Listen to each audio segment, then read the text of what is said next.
আমার বন্ধু আমার দিকে বন্দুক তাক করে দাঁড়িয়ে আছে আমাকে মারার জন্য।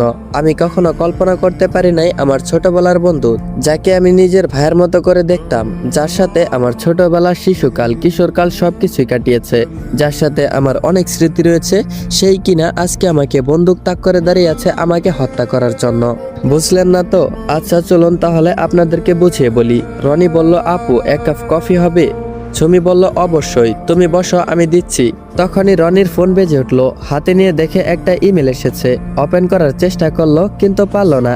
তাই সে রান্নাঘরে যায় আর সেই গোপন রুমে যায়।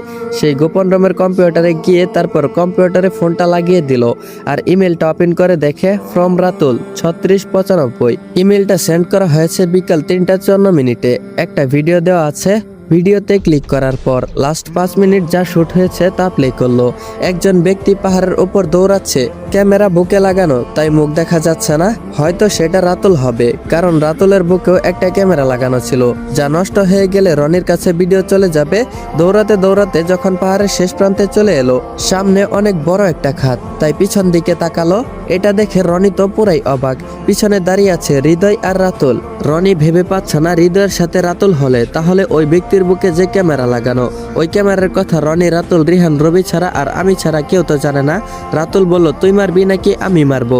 বলে রাতুল বন্দুক হাতে নিল, ঠাস ঠাস করে 2টা গুলি করলো। কিন্তু রাতুল নয়, এটা আমি করেছি। রনি ভীষণ চিন্তায় পড়ে গেল, এটা কি করে সম্ভব?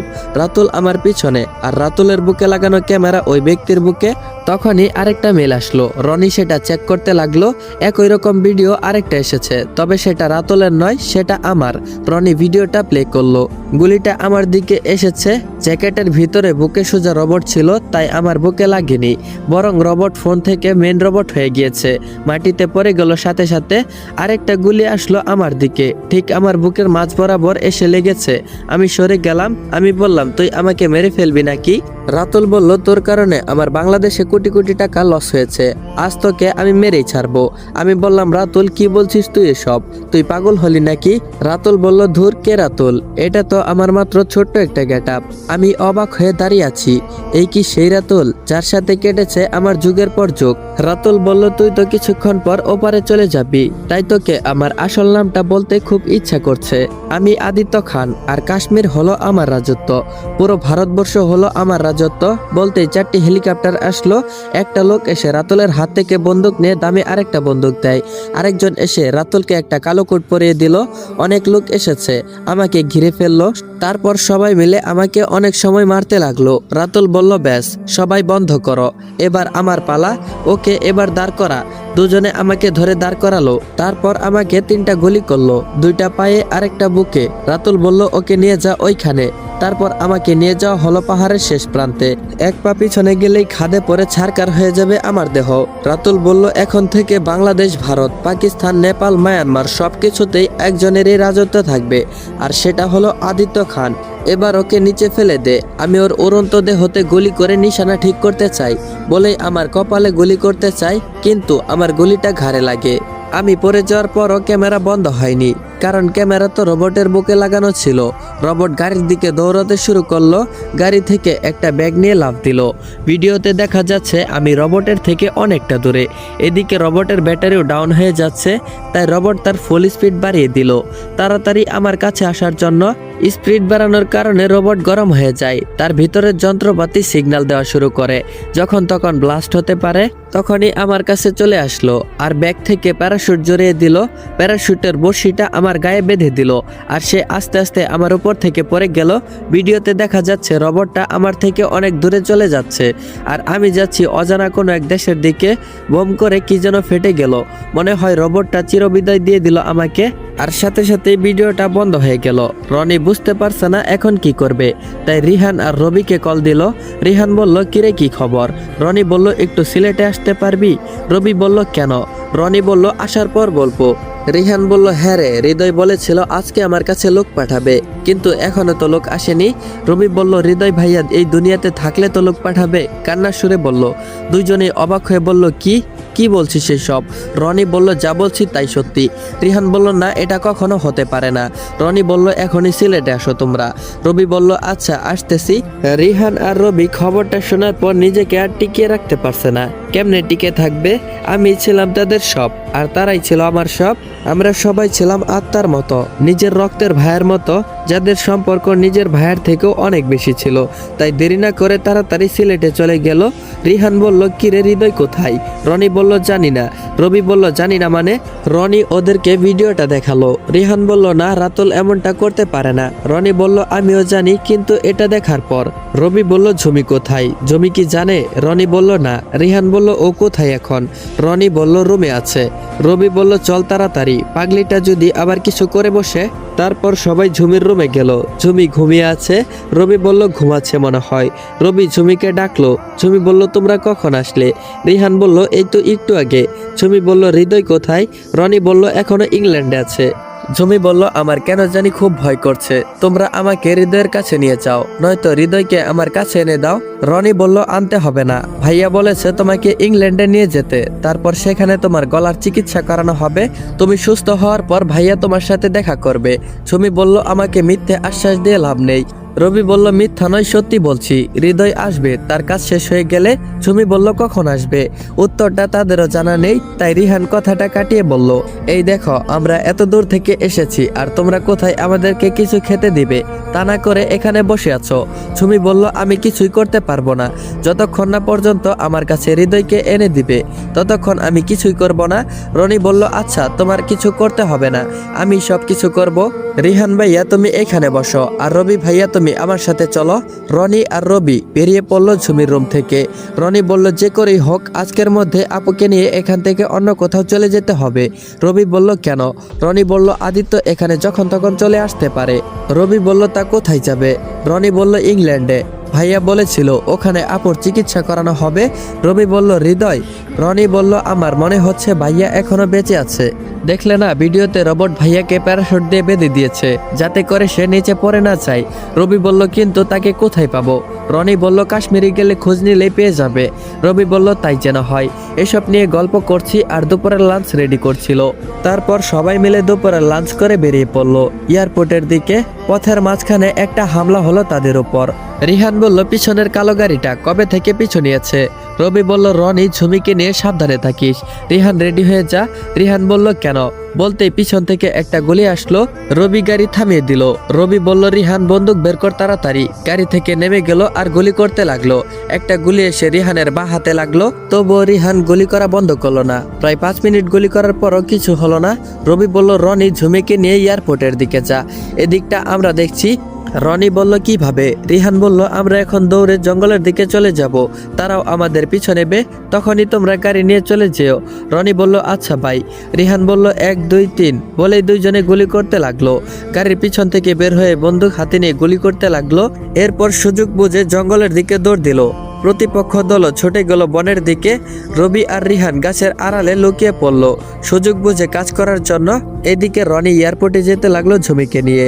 রিহান একটা গুলি করে সোজা গিয়ে একজনের পায়ে লাগে। মাছির মতো গুলি আসতে থাকে রিহানের দিকে। সবাই এই দিকে বন্দুক তাক করে দাঁড়িয়ে আছে। তখন রবি অন্য দিক থেকে 2টা গুলি করে দুইজনকেই মাটিতে শুইয়ে দেয়, আর বাকি রয়েছে 4 জন। রিহান রবি দুজনে একসাথে গুলি করে। প্রতিপক্ষ দল কিছু বোঝার আগে তাদের দেহ মাটিতে লুটিয়ে পড়ে। রিহান আর রবি বের হয় আর ওই লোকের কাছে যায় যাকে প্রথমে পায়ে গুলি করেছিল। রবি বলল, কে পাঠিয়েছে তোদের?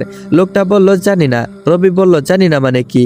লোকটা বলল, একজন আমাকে কল দিয়েছিল আর বলেছিল তোমাদের শেষ করে দিতে পারলে আমাদেরকে 5 কোটি টাকা দেবে। রিহান বলল, নাম কি তার? লোকটা বলল, সামি। রিহান বলল, কোথায় থাকে? লোকটা বলল, জানি না।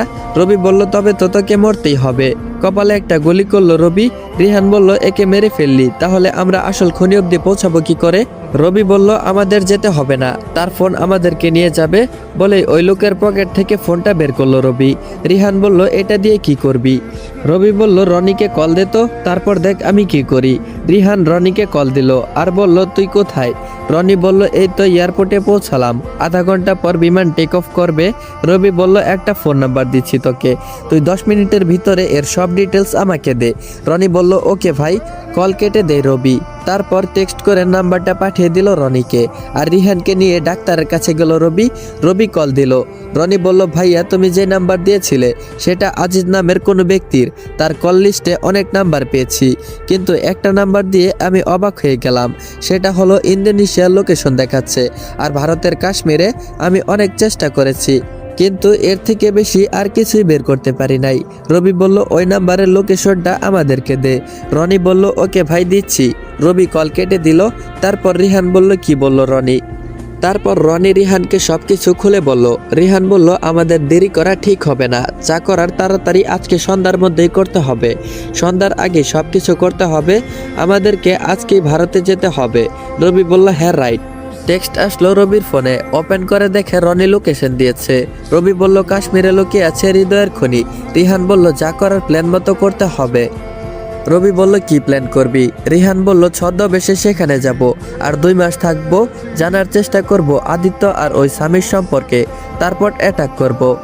রবি বলল, এতদিন নয়, 1 সপ্তাহের মধ্যে আদিত্য আর ওই স্বামীর সম্পর্কে সবকিছু বের করব। রিহান বলল, আচ্ছা, আগে ভালো করে ওদের সম্পর্কে জানবো, তাদেরকে তারপর মারবো। রনি বলল, এবার চল, দেরি হয়ে যাচ্ছে। তারপর রিহান আর রনি গাড়ি নিয়ে এয়ারপোর্টে চলে গেল। তারপর সেখান থেকে সোজা কাশ্মীরের এয়ারপোর্ট থেকে বের হলো আর একটা ট্যাক্সি বুক করলো। ড্রাইভার বলল, কোথায় যাবেন? রিহান বলল, এই লোকেশনে। ড্রাইভার বলল, ওহ, এখানে? আমি তো গত পরশুই 2 জনকে এখানে ছেড়ে এসেছি। রবি বলল, আচ্ছা, তারা কি বাঙালি ছিল? ড্রাইভার বলল, হ্যাঁ। রবি আর রিহানের বুঝতে বাকি রইল না যে এটা হৃদয় আর রাতুল বুক করেছিল, আর এই ট্যাক্সি দিয়ে এখানে এসেছে। প্রায় 3 ঘন্টা পর রিহান আর রবি ওই স্থানে পৌঁছে যায় যেখানে আমরা এসেছিলাম। রিহান বলল, ভাড়া কত হয়েছে? ড্রাইভার বলল, 250 ইউরো। রবি বলল, এই নিন। রিহান বলল, এখন কোথায় যাবি? রবি বলল, ডানে চল। তারা তারপর ডানে চলে গেল। সেখানে দাঁড়িয়ে আছে 5 তলা একটা দানবের মতো হোটেল। রবি বলল, ভিতরে চল। এভাবে তারা লোকেশন অনুযায়ী চলে গেল, আর তাদের থেকে মাত্র 3 ফিট দূরে আছে ওই ফোনটা। রবি বলল, 3 ফুটের আশেপাশে কোথাও আছে ফোনটা, তুই কার্পেটের নিচে দেখ, আমি আশেপাশে দেখছি। রিহান বলল, আচ্ছা, দেখছি। রবি বলল, রিহান বলল, কি হয়েছে? রবি বলল, এই দেখ। রিহান বলল, এটা কি? রবি বলল, দেখে তো মনে হচ্ছে এটা একটা পুরাতন ফোন, কিন্তু এই ফোনটা এখানে কি করে আসলো? রিহান বলল, এটা তো জানি না, কিন্তু রনি বলতে পারবে হয়তো, তাকে কল দে। তারপর তাকে কল দিল। রনিকে কল দেওয়ার পর রনিকে জিজ্ঞাসা করা হলো, কিরে, কোথায় তুই কি পৌঁছে গিয়েছিস? রনি বলল, এই তো একটু আগে পৌঁছেছি। রবি বলল, আচ্ছা, তোকে একটা ফোনের পিক তুলে দিচ্ছি আর নাম্বার দিচ্ছি, তাড়াতাড়ি এই ফোনের সব ডিটেলস আমাকে দে। রনি বলল, আচ্ছা, দিচ্ছি ভাইয়া। তারপর কল কেটে দিল। রিহান বলল, খুব খিদা লেগেছে, চল কিছু খেয়ে নেই। রবি বলল, হ্যাঁ চল। রিহান আর রবি খাবার খেয়ে একটা রুম বুক করলো, কিন্তু রনি এখনো কল দিচ্ছে না, তাই রবি কল দিল। রনি বলল, ভাইয়া 5 মিনিট পর আমি কল দিচ্ছি, বলেই কল কেটে দিল। রিহান বলল, কি বলল রনি? রবি বলল, 5 মিনিট পর কল দিতে বলেছে। দেখতে দেখতে 10 মিনিট হয়ে গেল, রনির কোনো খবর নাই। রবি আবারও কল দিচ্ছে, কিন্তু রিসিভ করছে না। আরো 10 মিনিট পর একটা কল আসলো। রিহান ফোনে যেটা দেখলো সেটা দেখে তো রিহান অবাক হয়ে গিয়েছে। রিহান বলল, এটা কি করে সম্ভব? রবি বলল, কি সম্ভব? রিহান বলল, এই দেখ, নাম্বারের জায়গায় লেখা আছে R6N4TTY777। রবি বলল, রিসিভ করে দেখ। রিহান বলল, কল রিসিভ করে, হ্যালো, কে বলছেন? ওই পাশ থেকে বলল, ভাইয়া আমি রনি। রিহান বলল, রনি? রনি বলল, হ্যাঁ আমি রনি। রবি বলল, এটা আবার কেমন নাম্বার? রনি বলল, এটা এমন এক নাম্বার যা পৃথিবীর শ্রেষ্ঠ হ্যাকারও লোকেশন খুঁজে পাবে না আমার। রিহান বলল, তা এটা করার কারণ কি? রনি বলল, ওসব জেনে তোমাদের কাজ নেই, আমি যেটা বলি সেটা করো তুমি। রবি বলল, বাহ, তুই দেখছি আমাদের বস হয়ে গিয়েছিস। রনি বলল, আগে ওই ফোনটা তোমাদের কাছ থেকে অনেক দূরে সরিয়ে নাও। রিহান বলল, কেন? রনি বলল, পরে বলবো, আগে ফোনটা অনেক দূরে একটা খালি জায়গায় ফেলে আসো, হাতে মাত্র 3 মিনিট সময় আছে। রবি বলল, কিসের 3 মিনিট? রনি বলল, 3 মিনিটের মধ্যে ফোনটা ব্লাস্ট হতে চলেছে, যা করার তাড়াতাড়ি করো। রিহান বলল, কি? রবি ফোনটা নিয়ে দৌড় দিল। পিছনে দৌড়াচ্ছে রিহান। তারা যেই হোটেলে উঠেছে সেখানে আছে অনেক মানুষ। 6 তলার ওই ভবনে রবি আর রিহান 5 তলায় আছে। ভবনের পিছনের দিকে একটা বিশাল বড় পুকুর। রবি বলল, রিহান তুই ছাদে যা, আর ছাদ থেকে একটা বড়শি ফেলিস। রিহান ছাদের দিকে দৌড় দিল, আর রবি পিছনের দিকে দৌড়াতে লাগলো, আর কাজ ভেঙে লাফ দিল। 2 মিনিট পেরিয়ে গিয়েছে, রবি 3 তলায় আছে। রিহান দড়ি ফেলে দিল যখন রবি লাস্ট ফ্লোরে আছে। তখন রবি এসে দড়িটা ধরতে পারে আর আস্তে আস্তে নেমে যায় মাটিতে। 1 মিনিট 30 সেকেন্ড বাকি আছে। পুকুর থেকে 100 মিটার দূরে রবি ছুঁড়ে ফেলে দেয় ফোনটা পুকুরের দিকে। পানিতে পড়ার আগে বোম করে ফেটে গেল ফোনটা। বিশাল শব্দ আর অগ্নি দেখে অনেক মানুষ ছুটে এসেছে এইদিকে। রবি সেখান থেকে চলে যায়। রিহান বলল, এখন কি করব? রবি বলল, স্থান পরিবর্তন করতে হবে। রিহান বলল, কেন? রবি বলল, স্বামী জানে আমরা এখানে আসব, তাই এই ফোনটা এইখানে ইচ্ছা করে রেখে গিয়েছে। ফোনটা আমাদের হাতে আসার পর ব্লাস্ট হবে। রিহান বলল, ব্লাস্ট তো হয়ে গিয়েছে। রবি বলল, হ্যাঁ, এখন আমাদের মারার জন্য আসবে বা লোক পাঠাবে। রবি বলল, হ্যাঁ, তাই এখন আমরা কোথাও যাব না, তাদের জালে তাদেরকে বন্দি করব। রবি বলল, কিভাবে? রিহান বলল, আগে রুমে চল, তারপর দেখা যাবে। রিহান আর রবি রুমে চলে আসলো। রিহান বলল, এখন আমাদের দরকার ধারালো একটা ছুরি। রবি বলল, কেন? রিহান বলল, একটু পর আমাদের ওপর আক্রমণ হবে, তুই একটা কাজ কর, গিয়ে ছুরি নিয়ে আয় 2টা। রবি বলল, আচ্ছা, যাচ্ছি। রবি চলে যাওয়ার পর রিহান একটা কল দিল। রিহান বলল, হ্যালো, কাশ্মীর নিউজ টিভি। ওই পাশ থেকে বলল, জি বলেন। রিহান বলল, একটু আগে হোটেল RFC-তে বোমা ব্লাস্ট হয়েছে। ওই পাশ থেকে বলল, ধন্যবাদ জানানোর জন্য, আমরা আসছি। রবি দোকান থেকে ছুরি নিয়ে আসতে যাবে, তখনই হোটেলের সামনে অনেকগুলো মিডিয়ার গাড়ি দেখতে পায় আর ক্যামেরার সামনে কথা বলছে রিহান। রিহান বলল, আমি রিহান, আমার এক বন্ধু রবির সাথে এখানে এসেছি বাংলাদেশ থেকে বেড়াতে। আমরা এখানে যখন রুম বুক করলাম আর রুমে গেলাম। রুমে গিয়ে রবি ওয়াশরুমে গেল ফ্রেশ হতে আর বের হয় মুখে অসংখ্য ভয়ের চাপ নিয়ে। আমাকে বলেছে ছাদে যাওয়ার জন্য আর সেখানে গিয়ে একটা দড়ি ফেলে দেওয়ার জন্য, আর আমি তাই করি। দড়ি ছাড়ার পর দেখতে পেলাম সে দড়ি ধরে নিচে নেমে পড়েছে। তার কিছুক্ষণ পর একটা বোমা ব্লাস্ট হয়, তার কারণে বেঁচে আছি আর এই হোটেলের সবাই বেঁচে আছে। সাংবাদিক বলল, কে সেই মহান ব্যক্তি যিনি নিজের জীবন বাজি রেখে বাঁচিয়েছেন হাজার হাজার মানুষের জীবন? রিহান বলল, হিজ, বলেই দেখিয়ে দিল রবিকে। রবি তো পুরাই অবাক। রিহানের কাছে গেল রবি। রবি বলল, এটা করার কি দরকার ছিল? রিহান বলল, এখন সময় আসলে বুঝতে পারবি। সবাই রবির ফটো তুলছে আর বিভিন্ন প্রশ্ন করে যাচ্ছে। রবি কিছুই না বলে রিহানকে নিয়ে ভিতরে চলে গেল। রবি বলল, এটা কি করলি আর কেনই বা করলি? এখন তো সবাই জেনে যাবে আমরা কোথায় আছি। রিহান বলল, এটাই তো চাই আমি, সব সময় রেডি থাকিস, বলা যায় না কখন আবার কোথায় থেকে আক্রমণ হয়ে যায়। রবি বলল, একটা কাজ করলে কেমন হয়? রনিকে বলে এই হোটেলের CCTV ফুটেজ হ্যাক করে আমাদের কাছে নিয়ে আসি। রিহান বলল, ঠিক বলেছিস। রবি কল দিল রনিকে। রবি বলল, একটা কাজ করে দিতে পারবি? রনি বলল, আগে বলো কি কাজ। রবি বলল, আমরা যেই হোটেলে উঠেছি সেই হোটেলের CCTV ফুটেজগুলো আমাদেরকে এনেতে, আর সামনে যা ঘটছে তাও যেন দেখতে পারি, তুই ব্যবস্থা কর। রনি বলল, এটা তো আমার বা হাতের কাজ, 2 মিনিট পর তোমার ফোনে সব চলে যাবে। রবি বলল, অপেক্ষায় রইলাম। কল কেটে দেওয়ার 2 মিনিট পর সবকিছু চলে আসলো।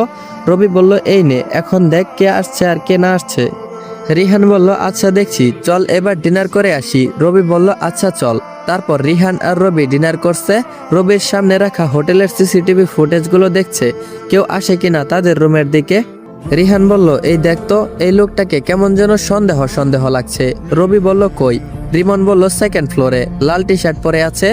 রবি বলল, বাছাধন অনেক দূর চলে এসেছেন, তুই একটা কাজ কর, সবাইকে নিয়ে হোটেলের পিছনে চলে আয়, আমি সেইখানে আসছি। রিহান বলল, কাদের নিয়ে যাব? রবি বলল, যারা আমাদের মারতে এসেছে, তুই তাদের সামনে যাবি, তারা যখন তার পিছনে শুরু করবে তখন তুই চলে আসবি হোটেলের পিছনে। রিহান বলল, ওকে, আমি যাচ্ছি। রিহান 2nd ফ্লোরে চলে গেল। একটা লোক রিহানকে দেখে পিছনেতে শুরু করলো আর কাদেরকে যেন ফোন করে বলল, ভাই, লোকটাকে পেয়ে গিয়েছি। ওই পাশ থেকে বলল, কোথায় আছে? লোকটা বলল, 2nd ফ্লোরে ম্যানেজার রুমের সামনে। ওই পাশ থেকে বলল, ওর পিছনে। লোকটা বলল, আচ্ছা ভাই, আমি ফলো করছি। রিমন লিফট দিয়ে না নেমে সিঁড়ি দিয়ে 1st ফ্লোরে নামলো। তার পিছনে প্রায় 10 থেকে 12 জন লোক। হোটেলের মেন গেটে আসতে রিমন দিল এক দৌড়, সাথে লোকগুলো দৌড় দিল। দৌড়াতে দৌড়াতে রবির কাছে এসে পড়ল। রিহান বলল, অনেকগুলো লোক বন্দুক হাতে, এখন কি করবি? রবি বলল, দেখ আমি কি করি। লোকগুলো যখনই চলে আসলো, একটা লোক বলল, এই শালাদের ধর। রবি বলল, আমাদের ধরার এত কিসের তারা? লোকটা বলল, টাকা, তোদের 2 জনের মাথা কেটে নিয়ে যেতে পারলে 10 কোটি টাকা পাবো। রিমন বলল, কে দিবে তোদের এতগুলো টাকা? রবি লোকটার কাছে গেল। লোকটা বলল, Bangladesh, India, Pakistan, Afghanistan, Europe, international মাফিয়াদের গুরু আমার বস আদিত্য খান। রবি বলল, আফসোস, সেই টাকা তুই গুনতে পারবি না। বলে লোকটার ডান হাতের কবজি কেটে দিল। সাথে সাথে আরেকটা লোক আক্রমণ করলো। রিহান আর রবি দুজনে মিলে কচু পাতার মতো কাটলো 5 মিনিটে ওই লোকগুলোকে। যখন সবার দেহ মাটিতে লুটিয়ে পড়লো, তখন রবি জিজ্ঞেস করলো, এই স্বামীটাকে? লোকটা বলল, আমি জানি না। রিহান বলল, বলবি নাকি হাতের মতো গলাটাও কেটে দেব? বলে ওই লোকটার গলায় ছুরি ধরলো রিহান। লোকটা বলল, বলছি। ওই স্বামী হলো আদিত্য খানের ছোট ভাই। রবি বলল, তাকে কোথায় পাবো? লোকটা বলল, গোয়া বিচে মাসে একবার বেড়াতে চাই। রিহান বলল, আচ্ছা, তোর বস আদিত্যকে কোথায় পাবো? লোকটা বলল, জানি না। সত্যি বলতে আজও আমি বসকে দেখি নাই। বসের আসল রূপ ওই স্বামী ছাড়া আর কেউ দেখেনি, আর যে দেখেছে তার মৃত্যু হয়েছে। রবি বলল, কোথায় থাকে সে? লোকটা বলল, দিল্লিতে। রিহান বলে ইশারা দিল।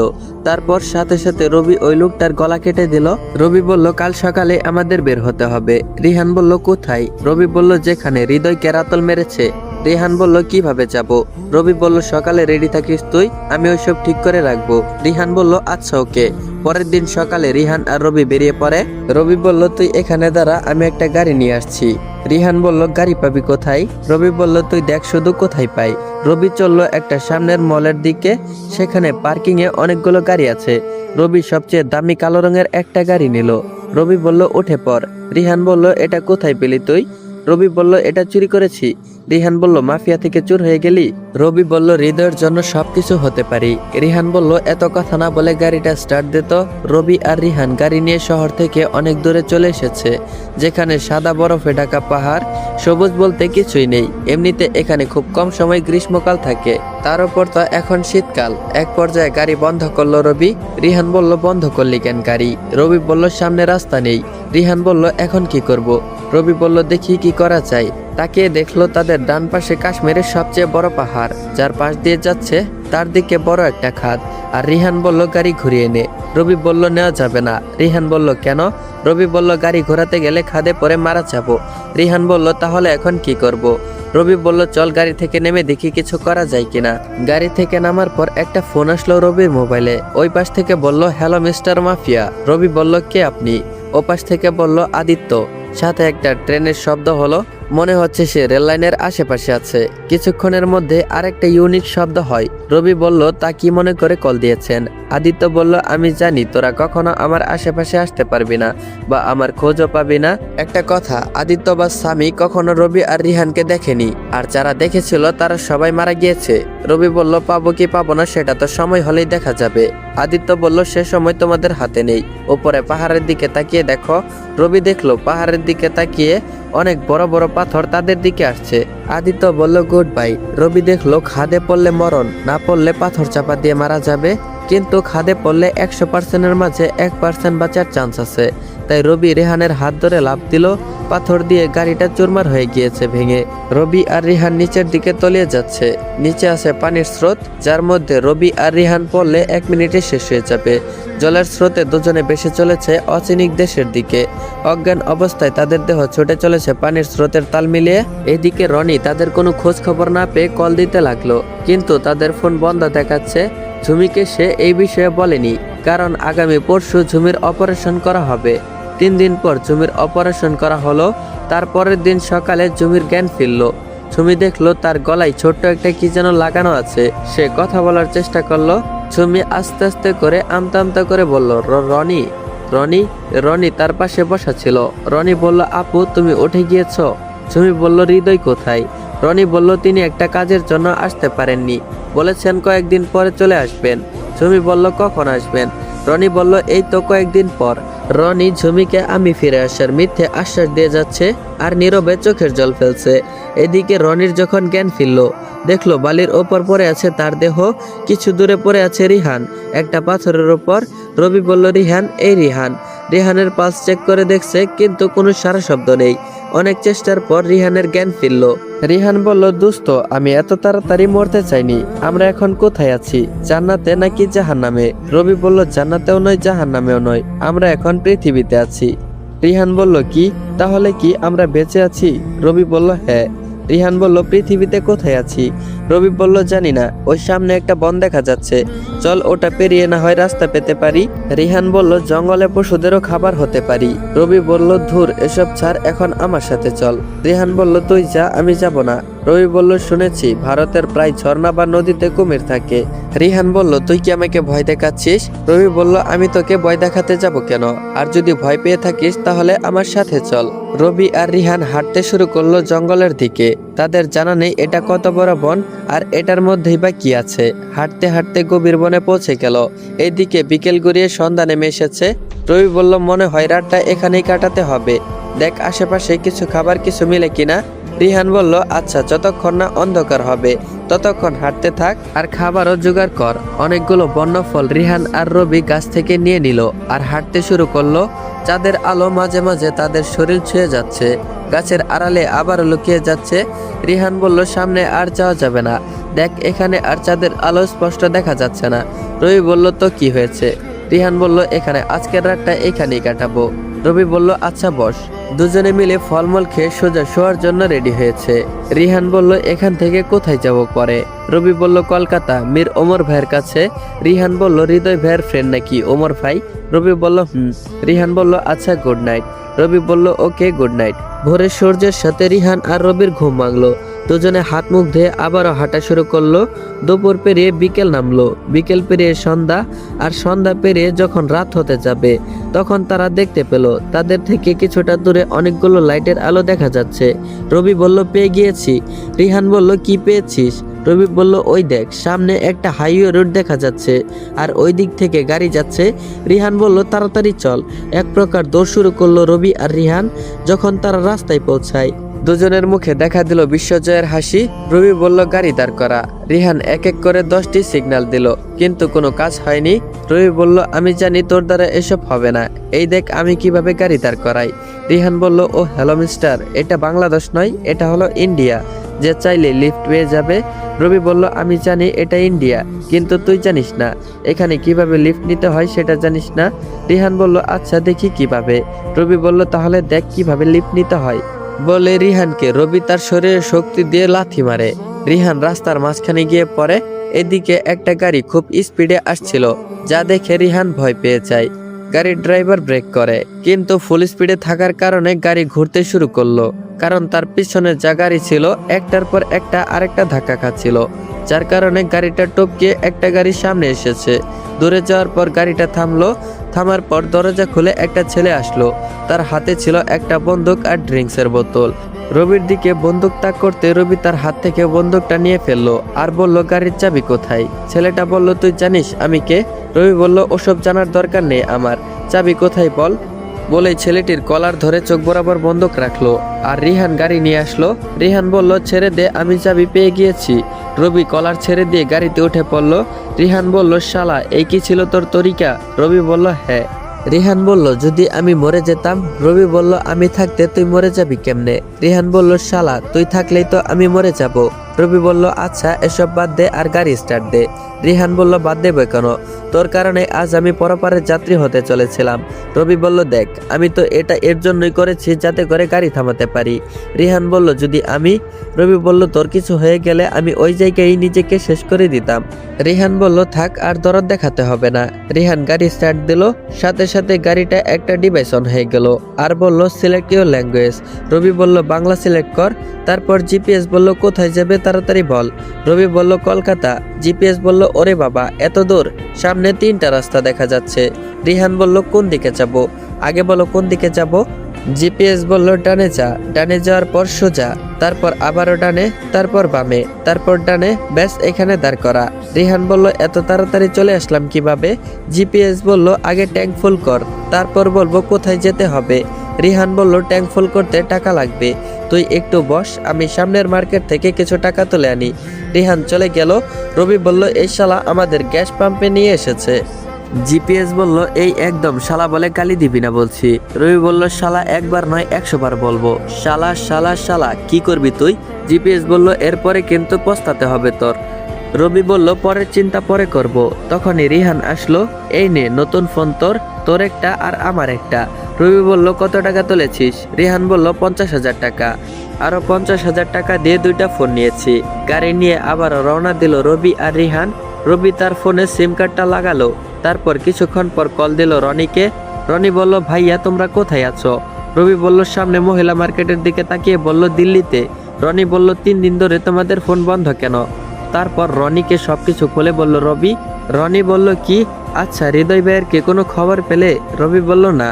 রনি বলল, ভাইয়া আমি তোমাদেরকে একটা লিঙ্ক দিচ্ছি, সেটার ভিতরে ঢুকে তোমাদের ফোন নাম্বার পাল্টাও। রবি বলল, নাম্বার কেন পাল্টাবো? রনি বলল, গতকাল কেউ একজন আমাদের কম্পিউটার রুমে ঢুকেছিল। বাড়ির ভেতরে ঢোকার পর আমার কাছে অ্যালার্ম বাজে। তারপর আমি কম্পিউটার রুমে একটা গার্ড তৈরি করি, যাতে কেউ ভিতরে ঢুকতে না পারে। যদি জোর করে ঢুকতে চাই তাহলে কারেন্টের শক খাবে। রবি বলল, ও। রনি বলল, তুমি এটা সেটিং করে তোমার সিম কার্ডটা ফেলে দিও, না হলে আদিত্য খানের লোক তোমাদের যখন তখন খুঁজে পেয়ে যেতে পারে। রবি বলল, এটা বল ঝুমি কেমন আছে? রনি বলল, ভালো না, শুধু একটাই কথা বলে, হৃদয় ভাইয়াকে দেখবো। হৃদয় ভাইয়া কখন আসবে? রবি বলল, তুই একটু খেয়াল রাখিস আর চেষ্টা করিস তাকে যেন সবসময় হাসি খুশি রাখতে পারিস। রনি বলল, আচ্ছা ভাই, তাহলে এখন রাখি। রবি কল কেটে দিল। গাড়ি চালিয়ে যাচ্ছে, 2 দিন হয়ে গেল। একটা গ্রামে এসে গাড়িটা বন্ধ হয়ে গেল। জিপিএস বলল, আর সামনে যেতে পারবো না, গ্যাস শেষ হয়ে গেছে আমার।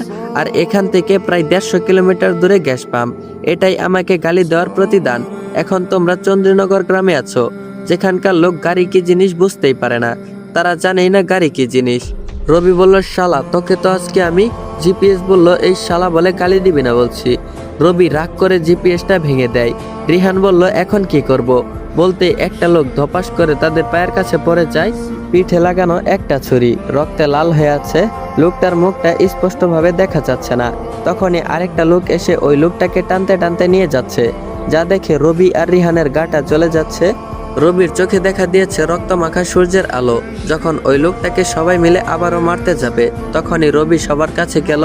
একজন লোক ওই লোকটার বুকে ছুরি মারতে চেয়েছিল, রবি হাত দিয়ে বাধা দেয়। রবি বলল, 1 মিনিট প্লিজ। লোকটা বলল, কে রে তুই? রবি বলল, ভাই, রেল স্টেশনটা কোথায় একটু বলবেন কি? লোকটা বলল, রেল স্টেশন যেতে চাস নাকি উপরে যেতে চাস? রবি বলল, রেল স্টেশন যাব, তবে একা নয়, এই লোকটাকে নিয়ে যাব। সবাই মিলে যেই লোকটাকে মারছিল তার দিকে আঙ্গুল দেখিয়ে বলল। আরেকটা লোক বলল, এখানে মনে হয় নতুন, তাই এরকম কথা বলছিস? রবি বলল, আমি যেখানেই যাই না কেন সেখানে আমি নতুন কিংবা পুরাতন হই। আমার থাবা সবসময় বাঘের মতো আর গর্জন সিংহের মতো। তাদের মধ্যে একটা নেতা টাইপের যে লোকটা ছিল, সে বলল, এখনই দেখা যাবে কে বাঘ আর কে বিড়াল। বলে রবির কাছে এসে তার কপাল বরাবর বন্দুক রাখলো। আর 30 সেকেন্ডের মধ্যে রবি ওই লোকটার হাত থেকে বন্দুক নিয়ে বন্দুকের সব অংশ খুলে ওই লোকটার হাতে দিয়ে দিল। এই দৃশ্য দেখে সবাই যেন ঘাবড়ে গেল। রিহান বলল, কি রে মামু, এখনো চিনতে পারলে না আসল বাঘকে? না চিনতে পারলে হয়ে যাক 20-20 ম্যাচ। লোকটা বলল, ওই হা করে কি দেখছিস? শালাকে মেরে মাটিতে পুঁতে রাখ। রবি আর রিহানকে মারার জন্য এগিয়ে আসলো কতগুলা লোক। এক এক করে সবাইকে সাফাই করলো রবি আর রিহান। রবি বলল, তোমার নাম কি আর এরা কারা? আহত ব্যক্তিটিকে জিজ্ঞেস করলো। লোকটা বলল, আমি রোহিত, এরা হলো জয় সিং বিশ্বাসের লোক। রিহান বলল, এরা তোমাকে মারতে চেয়েছিল কেন? রবি বলল, এসব পরে জিজ্ঞেস করে নিস, আগে লোকটাকে হাসপাতালে নিয়ে চল। রোহিত বলল, এখান থেকে হাসপাতাল প্রায় 50 কিলোমিটার দূরে। রবি বলল, তাহলে এখন কি করব? রিহান বলল, দেখি গাড়িতে কিছু পাই কিনা।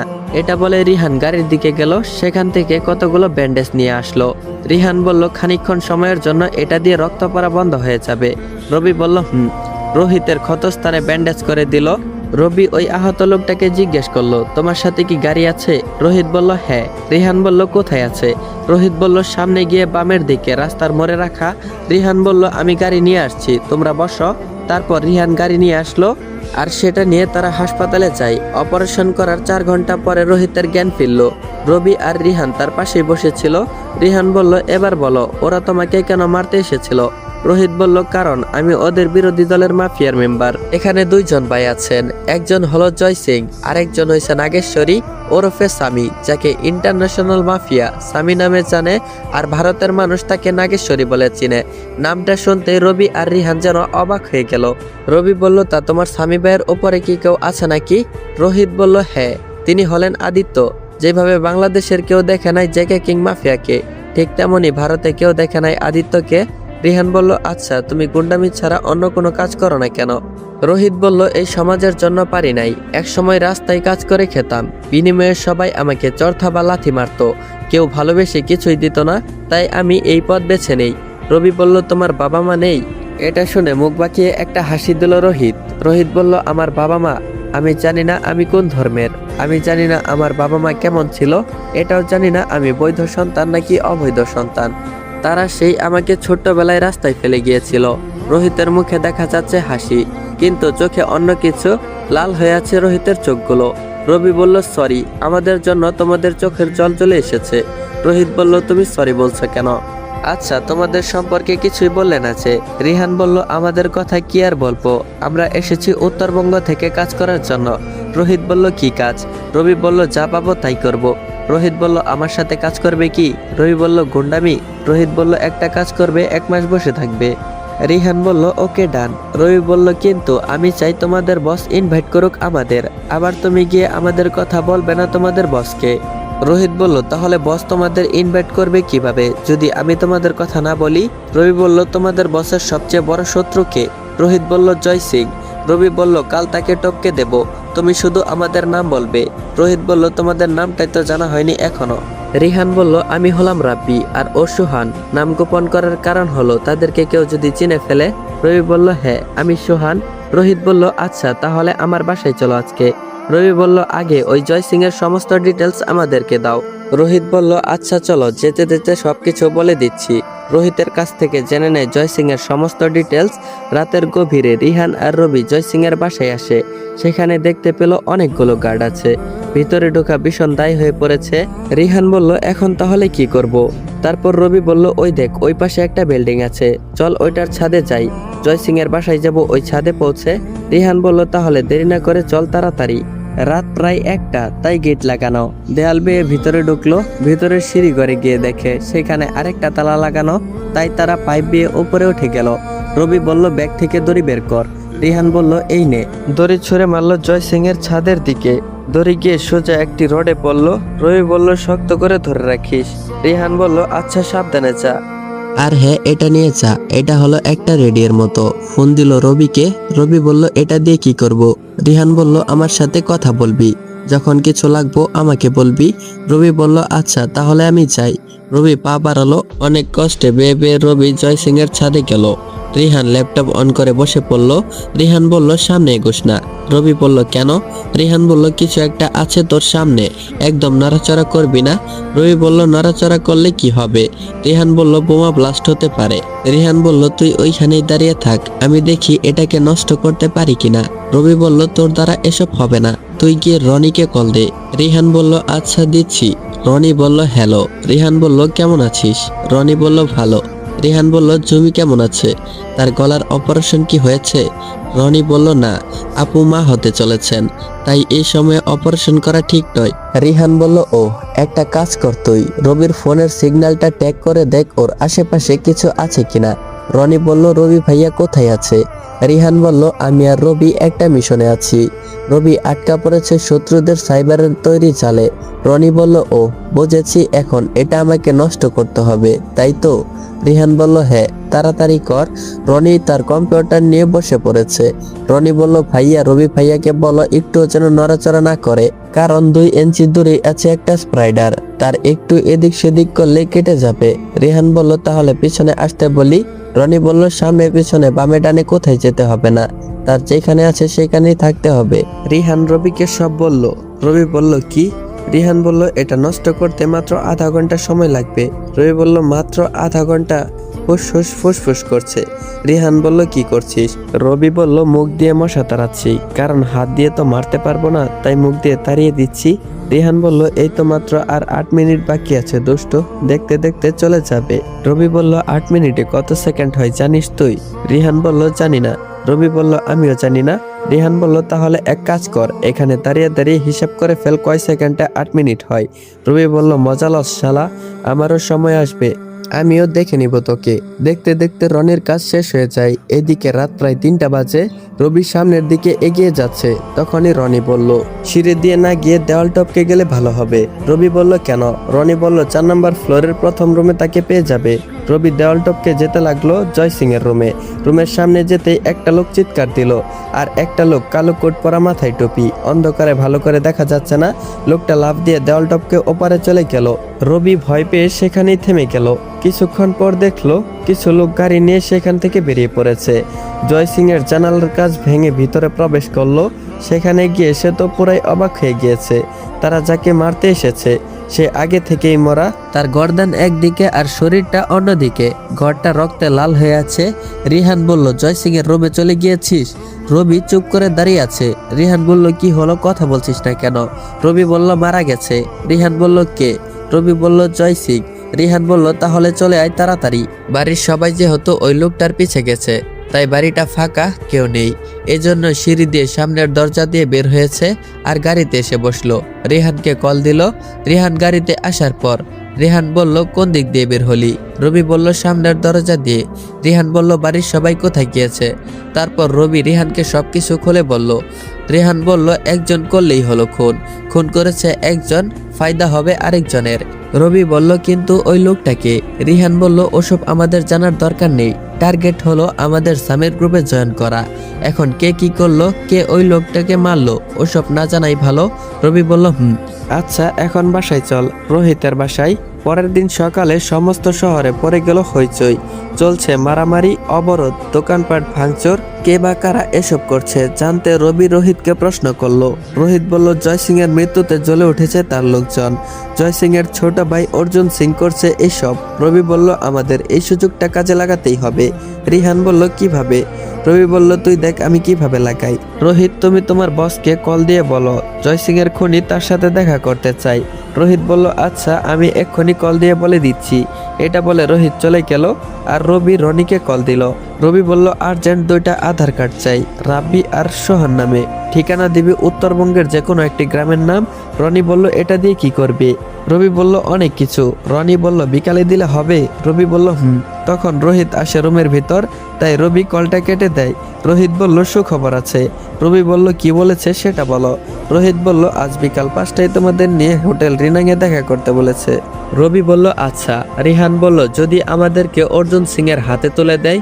রোহিত বলল, আরে অর্জুন সিং আর আমার বস একে অন্যের জাত শত্রু। জয় সিং এর মৃত্যুতে আজকে হোটেল রেনাঙে একটি পার্টি রাখা হয়েছে। রবি বলল, ওসব নিয়ে তুই চিন্তা করিস না, দেখ এখন আমি সামি ভাইয়ের মন জয় করি কিভাবে। বিকাল 3টায় রনি তার কাজ শেষ করে রবির ফোনে ইমেলের মাধ্যমে পাঠিয়ে দেয়। তারপর রবি সেটা প্রিন্ট করে আনে। হয়ে যায় দুইজন 2টা নতুন পরিচয়ে। বিকাল 5টায় রিহান, রবি আর রোহিত যায় সামির কাছে। রোহিত বলল, ভাই অন্যদিকে মুখ করে আছে। রবি আর রিহান অপেক্ষায় ওই পশুটার মুখ দেখার জন্য। রোহিত বলল, ভাই অন্যদিকে মুখ করা। রোহিত আর রিহান অপেক্ষায় আছে ওই পশুটার মুখ একবার দেখার জন্য। মুখটা ঘুরিয়ে সামি বলল, হ্যাঁ বল। রোহিত বলল, এ হলো রাব্বি আর এ হলো সোহান। আমাদেরকে দেখিয়ে বলল এরাই কাল রাতে জয় সিংকে খুন করে এসেছে। সামি আমাদেরকে জিজ্ঞেস করলো, জয় সিংকে মারার কারণ কি জানতে পারি? রিহান বলল, আপনার কাছে আসার জন্য। সামি বলল, আমার কাছে আসার কারণ কি? রবি বলল, আপনার সাথে কাজ করতে চাই, আপনার মতো হতে চাই। সামি বলল, বাহ, তোদের মতো সেরি তো আমি খুঁজছি এতদিন ধরে যে জয় সিং এর একটা লোকেরও কিছু করতে পারেনি আমার লোক, সেই তোরা আজকে আমার দলে আসার জন্য সেই জয় সিংকে উপরে পাঠিয়ে দিলি। রবি বলল, আপনার সাথে কাজ করার জন্য শুধু জয় সিং নয়, পুরো বিশ্বের মাফিয়াদেরকে উপরে পাঠিয়ে দিতে রাজি আছি। সামি বলল, সবাইকে উপরে পাঠিয়ে দিলে আমি কার উপর রাজত্ব করব? রবি আর রিহান নিশ্চুপ। সামি বলল, যাও পার্টি এনজয় করো, আর যাবার সময় আমার সাথে দেখা করে যেও। সবাই পার্টিতে ব্যস্ত। তখন রবি সুযোগ বুঝে রোহিত আর রিহানের কাছ থেকে দূরে চলে গেল। রবি বলল, তোমরা বসো, আমি ওয়াশরুম থেকে আসছি। রবি ওয়াশরুমে গিয়ে সেই রনির দেওয়া নাম্বারটা দিয়ে অর্জুন সিংকে কল দেয়। রবি বলল, হ্যালো। অর্জুন বলল, কে?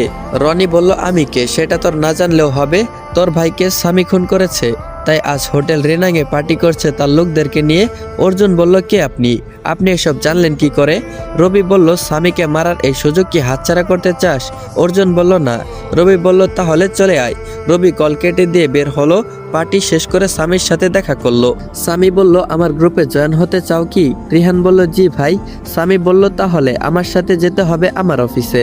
রিহান বলল, তাহলে চলেন ভাই। স্বামী আগে আগে যাচ্ছে, তার পিছনে তার লোক। তারপর রবি আর রিহান। রবি বলল কিছুক্ষণের মধ্যে একটা আক্রমণ হবে। রিহান বলল কে করবে? রবি বলল অর্জুন সিং। রিহান বলল কেন? রবি বলল আমি ফোন করে বলেছি তাই। রিহান বলল স্বামীকে আমরা মারবো নাকি অর্জুন মারবে? রবি বলল আমরা মারবো আর ওকে অর্জুনের হাত থেকে বাঁচাবো। রিহান বলল স্বামী কি তোর বন্ধু হয় যে তাকে বাঁচাবি? রবি বলল কিছু কিছু শত্রু আছে যাদের অন্যের হাত থেকে বাঁচিয়ে নিজ হাতে মারতে হয়। কথা বলতে বলতে তারা হোটেলের বাইরে চলে আসে। তখন একসাথে 10টা কালো কার তাদের সামনে এসে দাঁড়ায়। গাড়ি থেকে একসাথে অনেকগুলো লোক বের হয়। কিছু বোঝার আগে ফায়ারিং শুরু করলো। স্বামীর দলের প্রায় 8 থেকে 10 জন মাটিতে পড়ে গেছে। বাকি সবাই ছুটে পালাচ্ছে নিজেকে বাঁচানোর জন্য। রবি আর রিহান স্বামীর দলের কারো কাছ থেকে 2টা বন্দুক নিয়ে ফায়ারিং শুরু করলো আর স্বামীকে নিয়ে একটা নিরাপদ স্থানে যায়। তারপর আবার স্বামীর উপর হঠাৎ করে আক্রমণ হয়, সে ভয় পেয়ে যায়। চারদিকে শুধু গুলির শব্দ শোনা যাচ্ছে। প্রায় আধা ঘন্টা ফায়ারিং করার পর স্বামীর গ্রুপের 20 জন আর অর্জুনের গ্রুপের 30 জন মাটিতে পড়ে গেল। রবি আড়াল থেকে বেরিয়ে আসলো বন্দুক হাতে নিয়ে। বন্দুক ফেলে দিয়ে হাত উঁচু করে দাঁড়িয়ে আছে। রবি বলল অনেক হয়েছে ফায়ারিং, এবার চলো একটু কাটাকাটি করি। তারপর অর্জুন বলল কার সাথে করবি? রবি বলল আমি আর আমার বন্ধু তোমাদের সাথে করব। রোহিত বলল আমিও আসি। রিহান বলল তোমাদের দরকার নেই, দেখো এইবার কিভাবে কচু কাটতে হয়। রিহান আর রবির হাতে 2টা তলোয়ার দেওয়া হলো। রবি বলল এবার আসো, কে আসবে? নিয়ে যাও স্বামী ভাইকে। রিহান বলল যদি কেউ আমাদের শরীর থেকে এক বিন্দু রক্ত বের করতে পারো তাহলে স্বামী ভাই তোমাদের। এটা শুনে দৌড়ে আসলো 2টা লোক। বাংলা ফিল্মের ভিলেন স্টাইলে রিহান আর রবি মিনিটের মধ্যে শেষ করলো তাদের। এরপর এক এক করে সবাই আসলো। রবি আর রিহান তামিল মুভির নায়কের মতো মাটিতে শুইয়ে দিল তাদের। বাকি আছে একজন আর সে হলো অর্জুন সিং।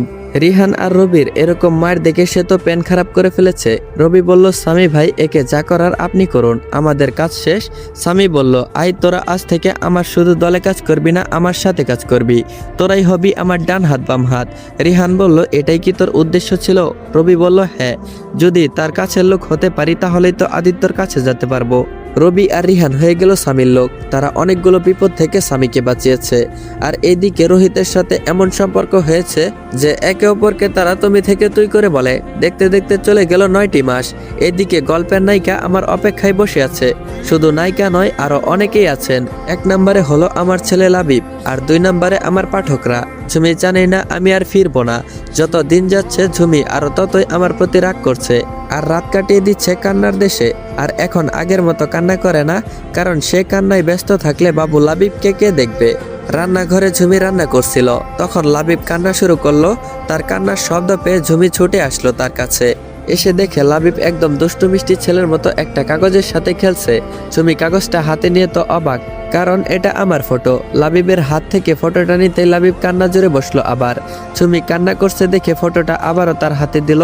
তখনই কান্না বন্ধ করে মিষ্টি একটা হাসি দিল লাবিব। ঝুমি বলল আব্বুকে এতটা ভালোবাসো? 2 মাস আগেই ঝুমির গলার অপারেশন করা হয়েছে, তাই সে আগের মতো কথা বলতে পারে। এইদিকে একদিন রবির কাছে স্বামীর কল আসে। স্বামী বলল কোথায় তোরা? রবি বলল এই তো ভাই বাসায় আছি। স্বামী বলল আজকে রাতে গুলিস্তান যেতে হবে। রবি বলল কেন ভাই? স্বামী বলল 50 কোটি টাকার হিরে আসছে, তাই সেখান থেকে নিয়ে আসতে হবে। রবি বলল কে কে যাবে? স্বামী বলল আমি, তুই আর তোর বন্ধু রাব্বি মানে রিহান, রোহিত আর আরো 4 জন যাবে। তখন রবি বলল তা কখন বের হবেন ভাই? স্বামী বলল আজকে দুপুরের ফ্লাইটে যাব আফগানিস্তান, আর সেইখান থেকে গুলিস্তানের মরুভূমিতে যাব আজকে রাতে। রবি বলল তাহলে আমরা এখনই বের হচ্ছি ভাই। তারপর সবাই মিলে আফগানিস্তান চলে গেল। বিমানবন্দরে স্বামীর গাড়ি আসে, সেটা নিয়ে বেরিয়ে পড়ল গুলিস্তানের দিকে। রবি খেয়াল করলো প্রায় অনেক সময় ধরে একটা গাড়ি তাদের পিছু নিয়েছে। যখন তারা গুলিস্তানের মরুভূমির মাঝখানে পৌঁছায়, পিছন থেকে কি যেন একটা জিনিস এসে ধাক্কা দেয়। রবি দেখলো আগের গাড়িটা। এদিকে সন্ধ্যা পেরিয়ে রাত হয়ে এসেছে, প্রায় 10টা বাজে।